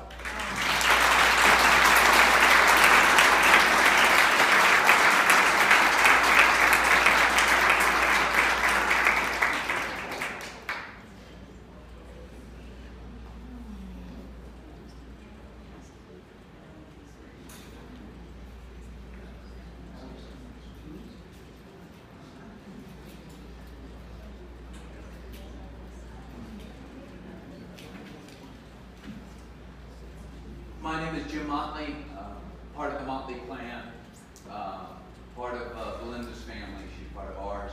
We adopted her 50 years ago. She was teaching my younger sister in the 4th grade. Belinda thus introduced us to her father, Bob, and knew him ever since. There's, like I said, so many stories, and they're all fun. They're all good. They're all loving. One of them is that Belinda asked the Motley clan to join her and her dad. I think it was a Father's Day brunch down in San Clemente somewhere. Forget the restaurant. And there was a huge fight at the end of the dinner between my dad and Bob on who's going to pay the bill. Bob would not let my dad pay for the bill. He goes, no, this is my family, and I'm paying the bill. And my dad said, no, I got it. And Bob had to tell my dad to sit down and listen to the old man because he has the authority. Sit down, I'm paying the bill. And my dad, all right, had to finally relent. And I remember that. No, I'm paying for this. You sit down there. No, I don't care. You just sit down. I'm paying this bill. Every time we would visit Bob and hear all the stories from Belinda, and visit Bob like once or twice a year. We saw a little bit of the motorcycles. I heard from Bob the great Carter breakout story, and that was the most hilarious thing I've ever heard in my life. 92-year-old Carter and Bob doing a breakout. Make sure the nurses' backs were turned, jumped in the wheelchair, and I remember Carter and Bob telling me they got a phone call from the doctor. Hey Bob, how you doing? Just fine. Where are you? I'm on the freeway. Why? Oh, how you doing? I'm going to my motorcycle meet. Well, good luck, Bob. Go for it. You know, figured if the guy wanted to break out of Crystal Cove, that's what you want. A lot of people stay there too long. Bob said, that's it. I'm out of here. And then Carter was trying, and this is the story I heard. You guys have to correct me because I just heard a third party. That Carter was pushing Bob around in a wheelchair, and he was getting pushed out of the way. No, my turn to push Bob. My turn to push Bob. You know, and all the guys that took no, it's my privilege and honor to push Bob.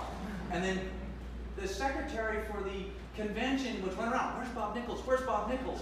What? The nurse is on the phone. And he goes, well, you're just going to have to come and arrest me. Yeah. Click. I'm on the phone. And I said, oh, wow. 90 years old and breaking out. My gosh, I hope I lived that long to do the same thing. Well, just to let you know, I have an honorable mention in Bob's biography. on the third page at the top. It says, I still enjoy hunting and went elk hunting for 2 weeks in northern Idaho at the year 2007, 86 years old. Well, he went to my cabin.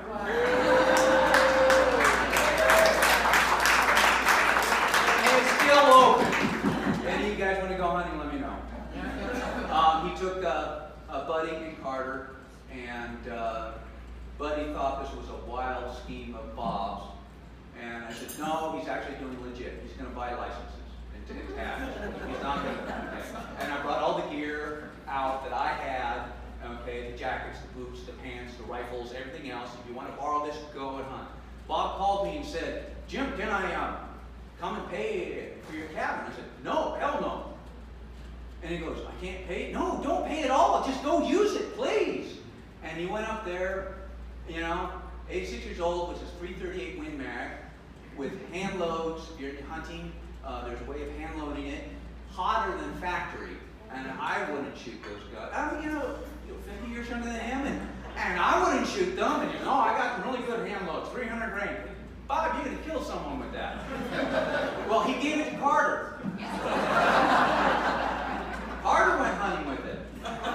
And in the hunting circles, there's what you call when you get too close to the scope and you pull the trigger, it comes back and touches your eye. We call it getting kissed. So Carter sent me a picture of his souvenir from hunting him. Break, let it break, right around his eyes, Bob's hand loads. And Carter had this ridiculous smile on his face. So they didn't get any deer, they didn't get any elk. I had to try to tell them that you go in the worst weather possible. You don't go when it's bright, sunny, shiny, with blue skies. You have to go when it's absolutely miserable. Snowing, rainy, cold, that's perfect elk conditions. So they had to wait another week. But they went up there, had a good time. And every year I called Bob, and Bob came into the cabin another time, and he came up with his lunch. And June cooked up a lunch, a bologna sandwich, and something to eat. And my contractor there already had the grilled cheese sandwiches with the tomato soup. And he sat there and says, well, I have to eat the sandwich. You made it for me, I have to eat it. But we always have good food up there and everything else nice, and nice walk around. He met the neighbors, and the neighbors were very much impressed with Bob. They just loved to hear him tell stories and everything else. And every year I went up there, I'd call Belinda and say, hey, I got to give Bob a call. I'm in Idaho, Bob. And he goes, most beautiful place in the world, your cabin. And I said, Carter, you got to take Bob up on one hunt. And life intervened, and we didn't get the chance to take Bob up there again. But I know he's there. I know he's going to be there every year.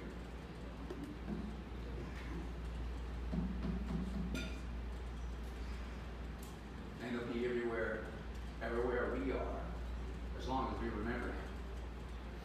And there were some arguments I've had with Bob, and some other people as well, about the existence of God and the purpose of life. And Bob had his doubts about God and the existence of God. And I told him, there's no way that if you die, that you won't be able to enter heaven. Because of the godliness you had in every moment of your life. You shared, you were caring, you were considerate. There's no way that he would not be invited and led by his hand by Christ into heaven, because of all the good things he did throughout his life. He may not have said it, but he did. Most importantly, he lived it. He shared his life. That was the most important thing. I remember all the things he could say about people and sharing with Carter and Buddy and Chris, all the other neighbors around. We'd hear about it, you know, going racing, all those stories. And he touched so many people's lives because he was, in essence, a godly man. An ungodly man couldn't do this, but a godly man could. And I know that's where he is with now, is with God, because Bob Nichols was a godly man. Thank you.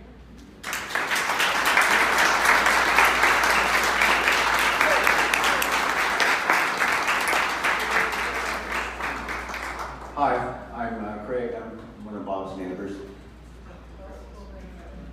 Check on Dad every day. I forgot to say that.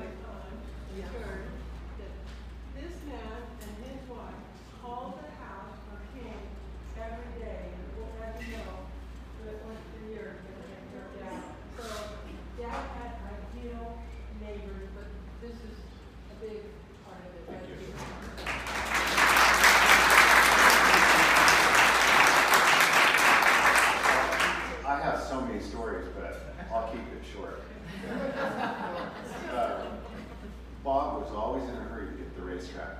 And we were late one night, and we were blowing through the stop signs, blowing through the red lights. And we go across Newport Boulevard. I'm thinking, they're going to broadside on my side. Please, God. We made it. He blows through, never paid. And we went right in, and then all of a sudden, I said, there's key barriers. Bobby goes, don't worry, we'll fit. And we're doing about 50 that part of the parking lot. And I said, oh, I hope he sees that bucket. Well, it was a 5-gallon bucket of oil. And it hit, and we ran it over, it splashed the whole car. Couldn't see because, God damn it, what was that? The bucket's wedged underneath the car when we pull up from the fire lane. The sheriff looks at me and goes, you can't park there. I go, we're parking there. So I'm trying to pull the bucket out. Bob says, bucket, let's go. Let's go over the lane. So we get in there, and then he said, well, we'll just go real fast over the bumps to dislodge that bucket on the way. That didn't work.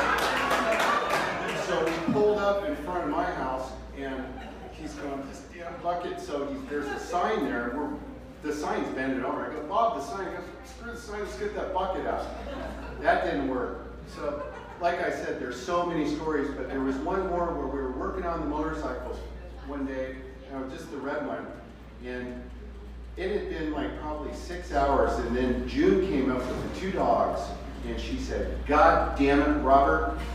And he said, Craig, I'm in trouble. She dropped those leashes, and she turned around and walked off, and he just, June, you know, it's so cute. It's just, but what a guy, and I'm going to truly miss this man. He was an inspiration. Thank you.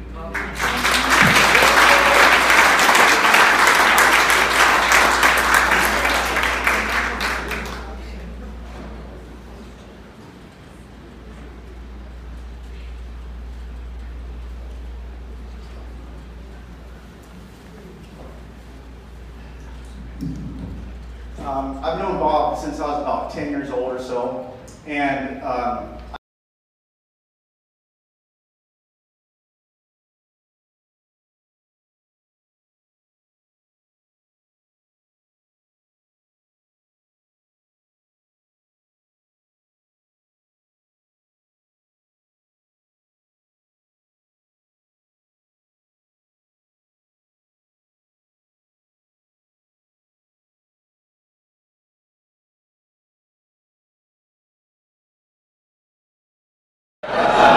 Bob was very direct. Now, I got voicemail on my phone too, like somebody else said they have from Bob. And Bob said, Jose, it's Bob, the old man. Hey, there's something I want to show you. Come over to my house. So I went over there, not sure what he wanted to show me, and took me to his office, and he showed me to his office, showed me the CAD system that he had, something where he was designing some part. And he spent 15 minutes telling me about this part. It's going to change everything. It's going to blow everyone's mind. Bob knows I know nothing about motorcycles. Absolutely nothing about this stuff. But he would show me this stuff just because, well, one of the things he would say, he goes, if your dad was around, your dad would love this. My Bob and Dad met probably in the early 80s. They worked together at Parker Hannafin or one of those places, and they found each other. They're both in the same school. They're both old-time bikers. They both said borscht and supper. And, but my dad was a Harley guy. And Bob would come over and, you know, he would buy my dad's bikes, and we would go on these trips to Mexico. We would go on these trips, who knows where. I was this little guy. And he would buy my dad's bikes. And the bike he rode with my dad, they had a sidecar. And my job as a 10-year-old was not to go out and have fun on this trip and experience the world. It was to hold down the sidecar on the turn. And for those of you who don't know about a sidecar, when you're making a right-hand turn, that third wheel will kind of go up in the air. So my job was to lean over the bike every time we made a right-hand turn. That was my job as a 10-year-old.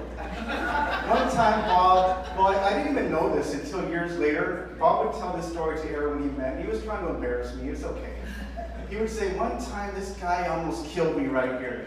He goes, we were roaring through this canyon, and all of a sudden I make this right-hand turn, and the wheel goes about 5 feet up in the air, and I thought we were going to die, and I look over, and he was just sleeping over there. And my dad heard this story, and my dad got very mad at me. But, you know, I'm sorry, I was 10, I took a nap. So as years went on, every time I met a person through Bob would share this story. So I said, I got a story of my own I'm going to share with Bob, and I'm going to share it right now with you guys. This is my Bob Nichols story. When I was, again, I was about 9 or 10. We went on this overnight trip. I don't remember where it was. And we got a hotel room. My parents stayed in one room, and I stayed with Bob in the other room. And this is back probably about 1983 or so. The rooms are about 10 by 10. There's these two little tiny rooms with 2 twin beds and a TV right in the middle. I was a very shy kid, wasn't very outgoing, wasn't very social. So we get in at night, after dinner, we go to our room. I'm laying in the bed, staring at the TV, watching Starsky and Hutch or whatever's on. Bob goes in to take a shower. Bob came from a different time than I did. Bob came out of the shower as naked as the day he was born.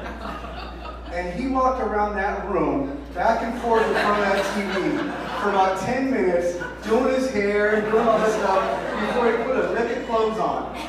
So I started sharing that story with June, with his sister-in-law Virginia, before I told everybody I met this story, and Bob would actually blush when I would tell that story. So that's how I got back at Bob. The story that he used to tell me. Bob was a great guy. I had the opportunity of spending a lot of visits with Bob in recent years, and I'm glad I got to do that. I'm glad my son got to meet Bob, and I see now that everybody here has been touched by Bob like me, so I just had to share this story. Thank you.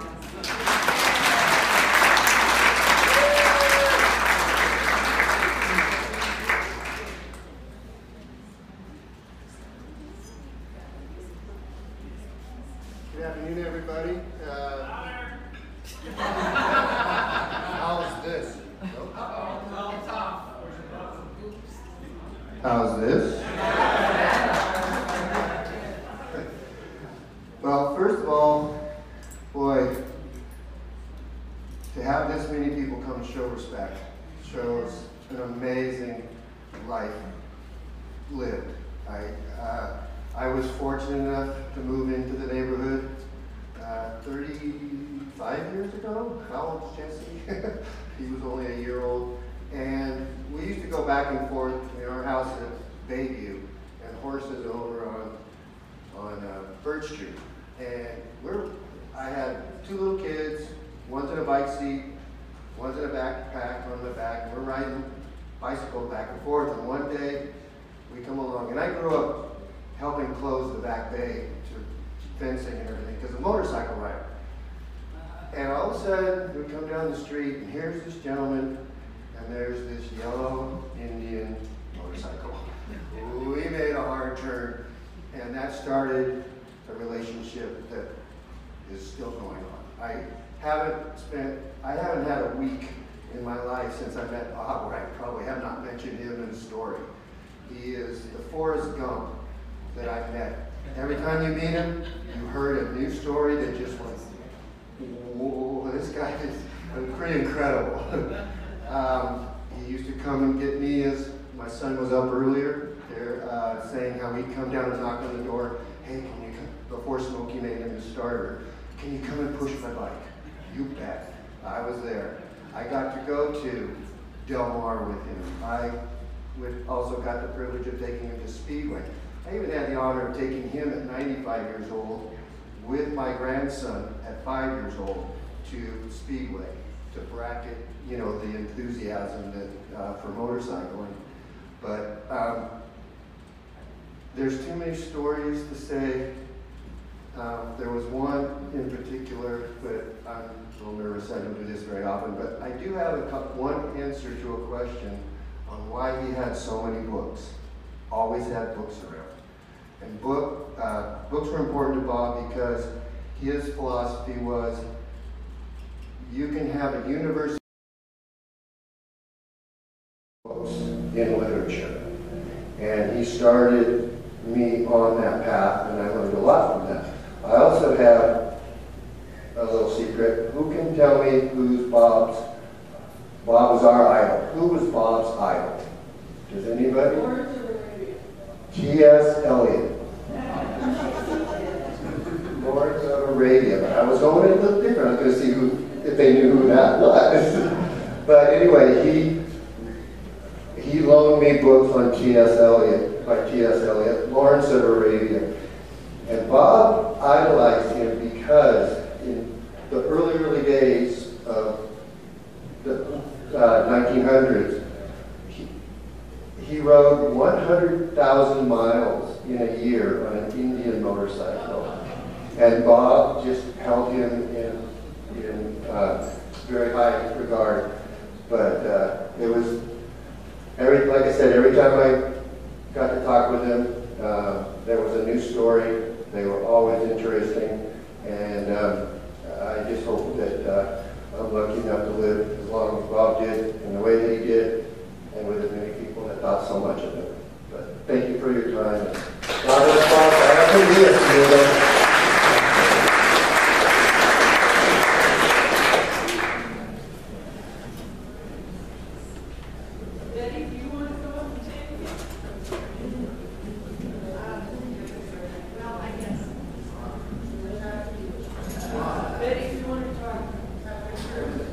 She'll be the one to close it off. Hey everyone, for those of you who don't know me, my name is Christopher Cox. I was fortunate enough to know Mr. Nichols for, it's been about 9 years. I've known him for longer, but I had the privilege of working with him for 9 years. And hands down, the best 9 years of my life.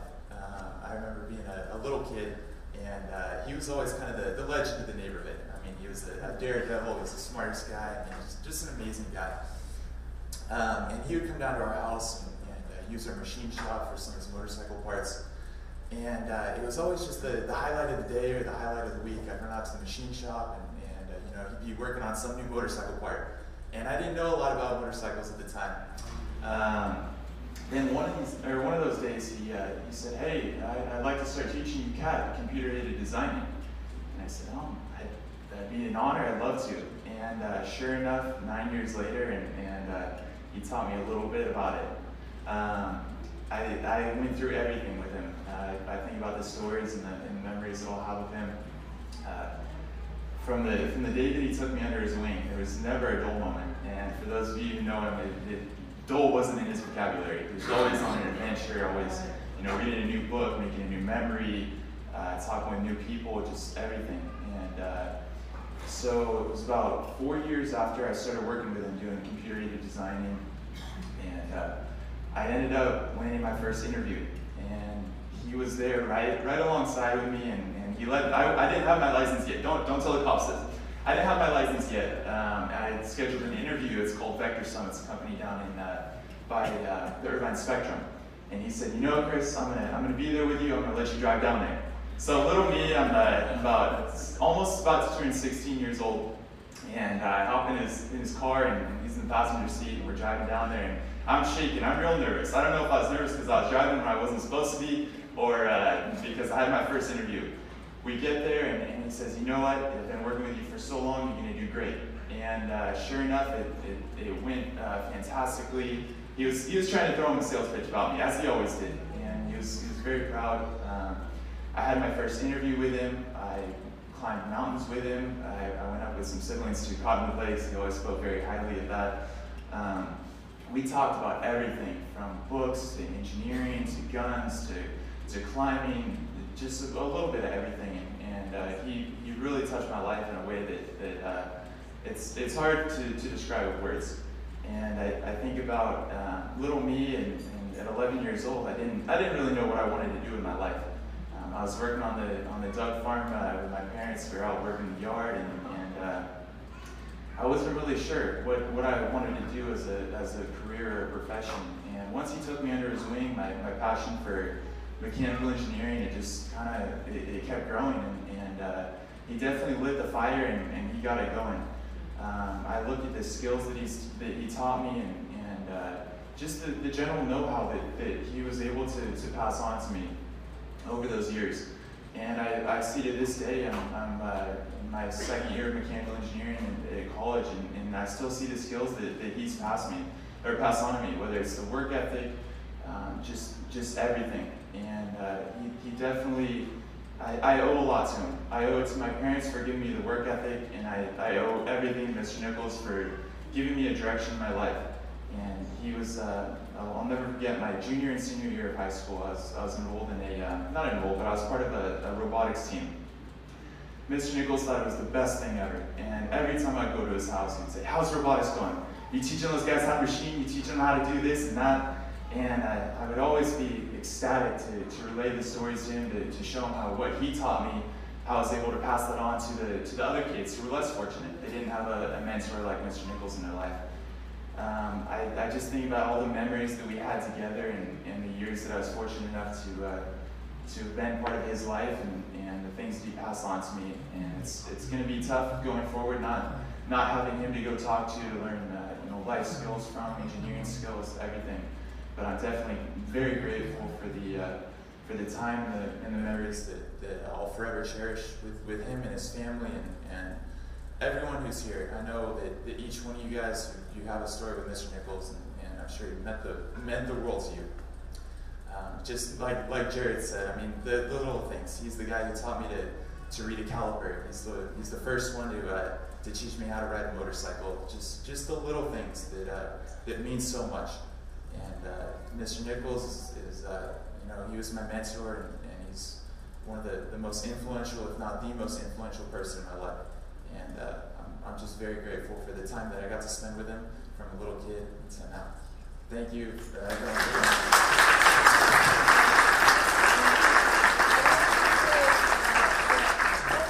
Chris gave Dad a gift, and the gift was the Cox family put together Dad's life in a book. And I remember when Dad received that book, and Nancy, the Cox family, worked on it, and when he got the book, he says, "This is the nicest thing that's ever been done for me." So I wanted to give high praise. Another thing about Dad being young is one of my cousins said at Dad's 97th birthday, "Who's that lady over there?" And I said, "That's Dad's girlfriend, Betty Linker." And both Debbie and I said, "And she's so easy. We love her and get along with her." And she called running easy to walk.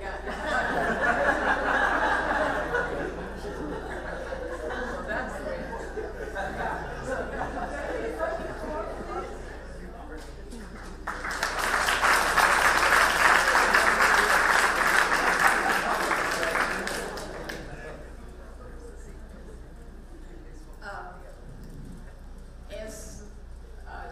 My name is Betty Linker, and I'm 93 years old, and I was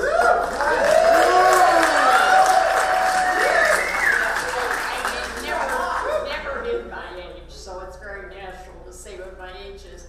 However, Bob and I were very fortunate to meet more or less in the autumn of our lives, and not too long, because I don't know very many of you people. I only know Jim, that raced Bob's motorcycle. And I know, of course, Pressy and Katrina, and also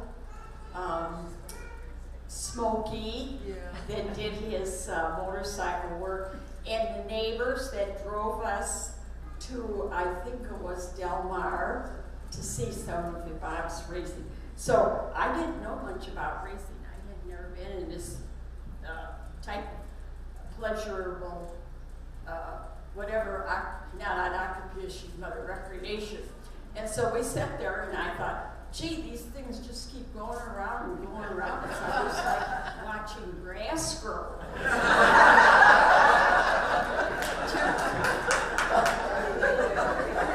Everybody else seems so excited about it. So the more races I went to, the more I enjoyed.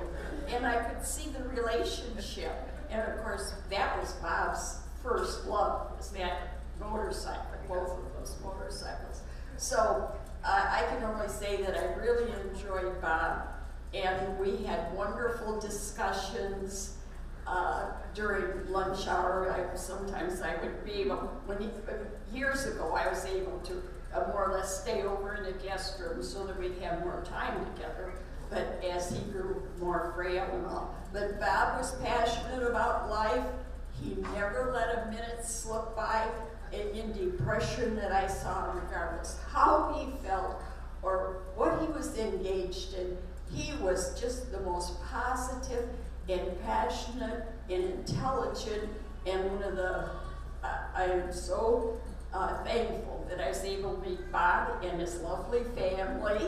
And he told me all about the background. And I loved it because I grew up in Toledo, Ohio, and I worked at the Willis Overland. Some of you probably don't even ever heard. The Willis Overland made the Jeeps for the war effort. And so I was in the same type of business as Bob, and I knew what was going on all during those periods. So, and then after I retired from General Motors, I came out to join my family and in California. So that's one of the best moves I ever made. But you get locked in and you can't get out. You had to stay in Toledo. But so if none of you have ever been to Toledo, Ohio, you haven't missed a thing.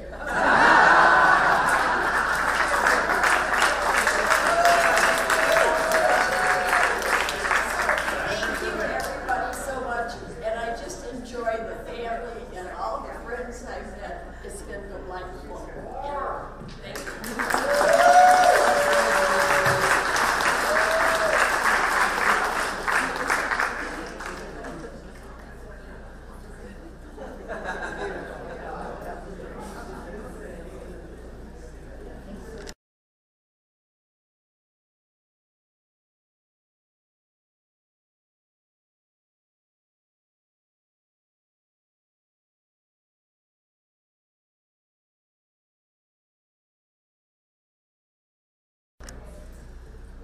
Well, I have to say that we have been blessed by all of the, oh yes, we have somebody coming on up. Come, please.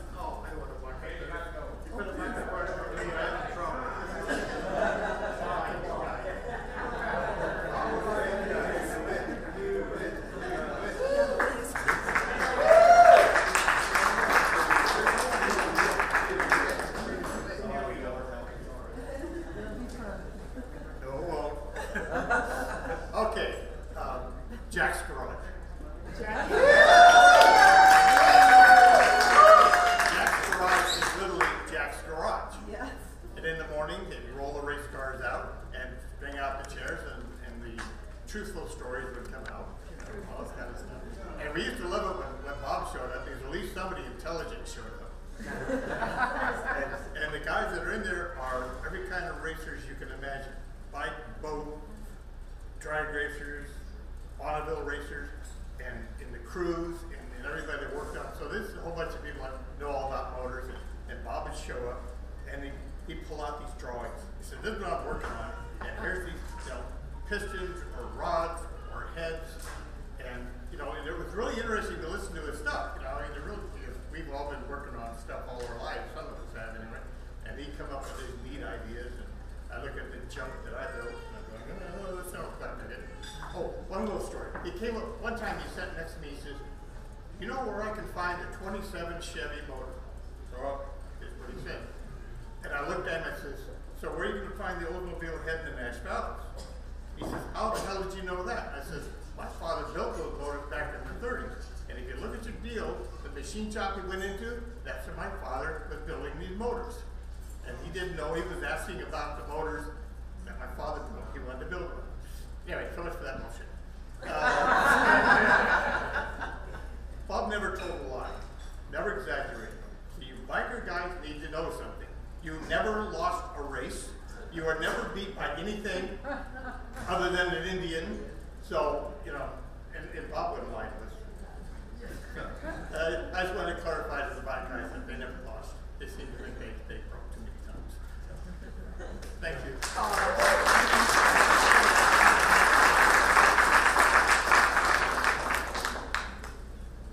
Anyone else, by chance?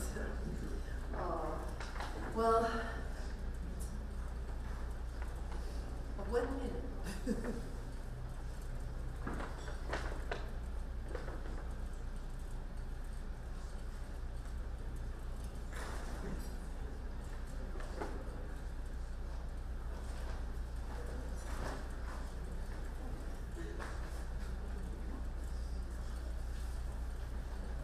Nancy has something she would like to do at this time, and Belinda, we'd like you to come up here.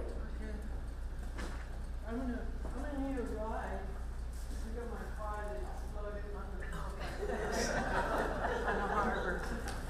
Harbor and Baker. Well, since I was the one in charge of Uncle Bob's last wishes, I want you to know that I've got Uncle Bob. Uncle Bob's here, and I'm going to give the ashes to Belinda. His instructions were to be spread at sea.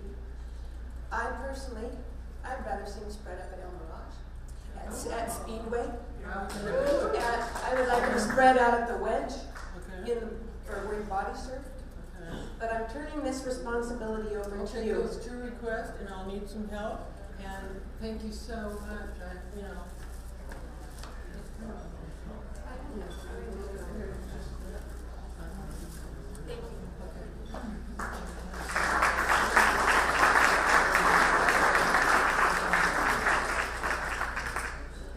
Well,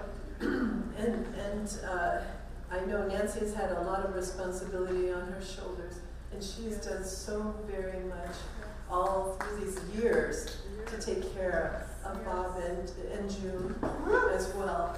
And so, I want to give her a hand just for all the...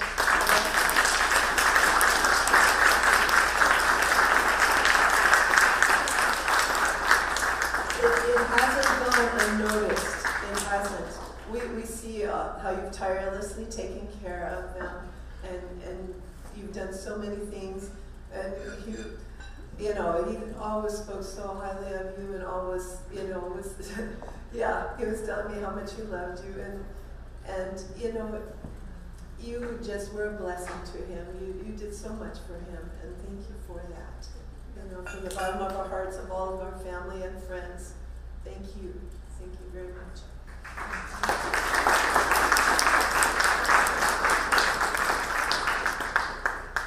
Well, I believe I wanted to say from the bottom of our hearts to the family and friends, thank you so much for sharing all those beautiful, wonderful stories. I can't tell you enough how much we loved hearing those. It was amazing. His whole life was amazing. I was amazed every time I came over, and just like all of these people, to hear his stories and hear all the different things that he did and loved. And I want to thank you again for all that you've done with him and for him, and thank you again for doing this for him, coming here and sharing, because you're sending a blessing to all of our family too, with you being here and doing that. Thank you again for coming, and please, if there's, I don't know if there's any food. I was going to say you can get some more food, but I guess not. But anyway, please, there are cupcakes in the center. Please take a cupcake. They're beautiful. Nancy just, they made those and they're gorgeous. I was going to say also, please share your memories on paper, share with other friends, take your time to visit. We have until 4. But anyway, we still have lots of time, so please feel free. Thank you so much for coming.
kid that is so smart, and you go on and on and on about it happens all the time.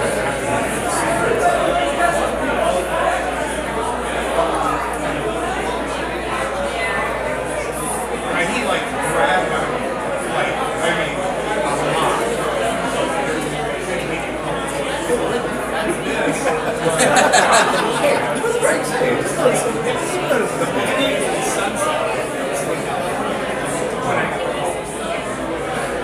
And I'm like, yes, you know, we talk about something and I said, oh, you know, what are you going to do about it?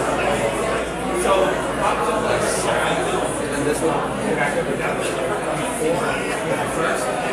There's somebody in your life that is made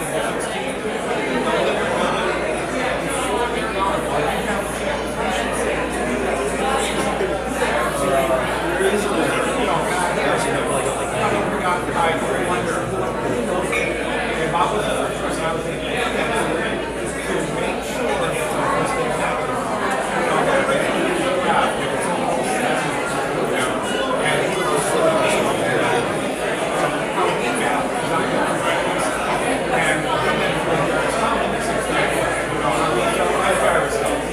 Tom Summer, you know,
Sit again.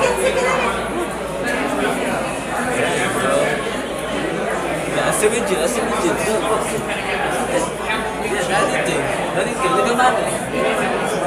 Picture. Dengan mami, foto tak suka. Dengan mami, say picture. Dengan mami. Sit again. Dengan mami, say picture. Dengan mami. Oh, ya. Sit again. Dengan mami. Dengan mami.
got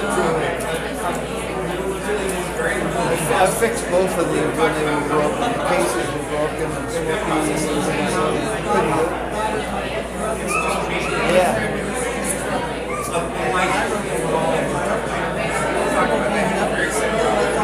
Yeah. I don't. Oh, I'm sorry. Did I That's go right in fine. front of That's fine. something? I need that. We're kind of getting ready to go, it looks like.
Don't go away.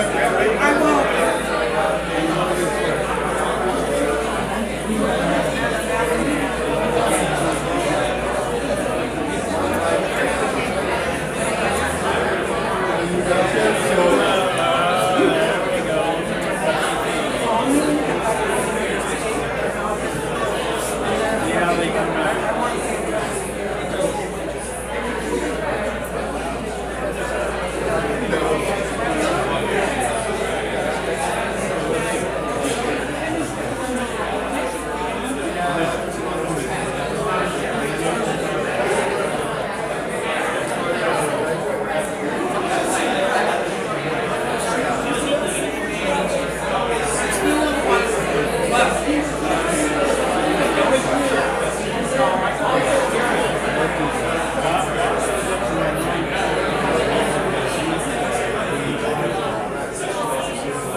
Oh, yeah.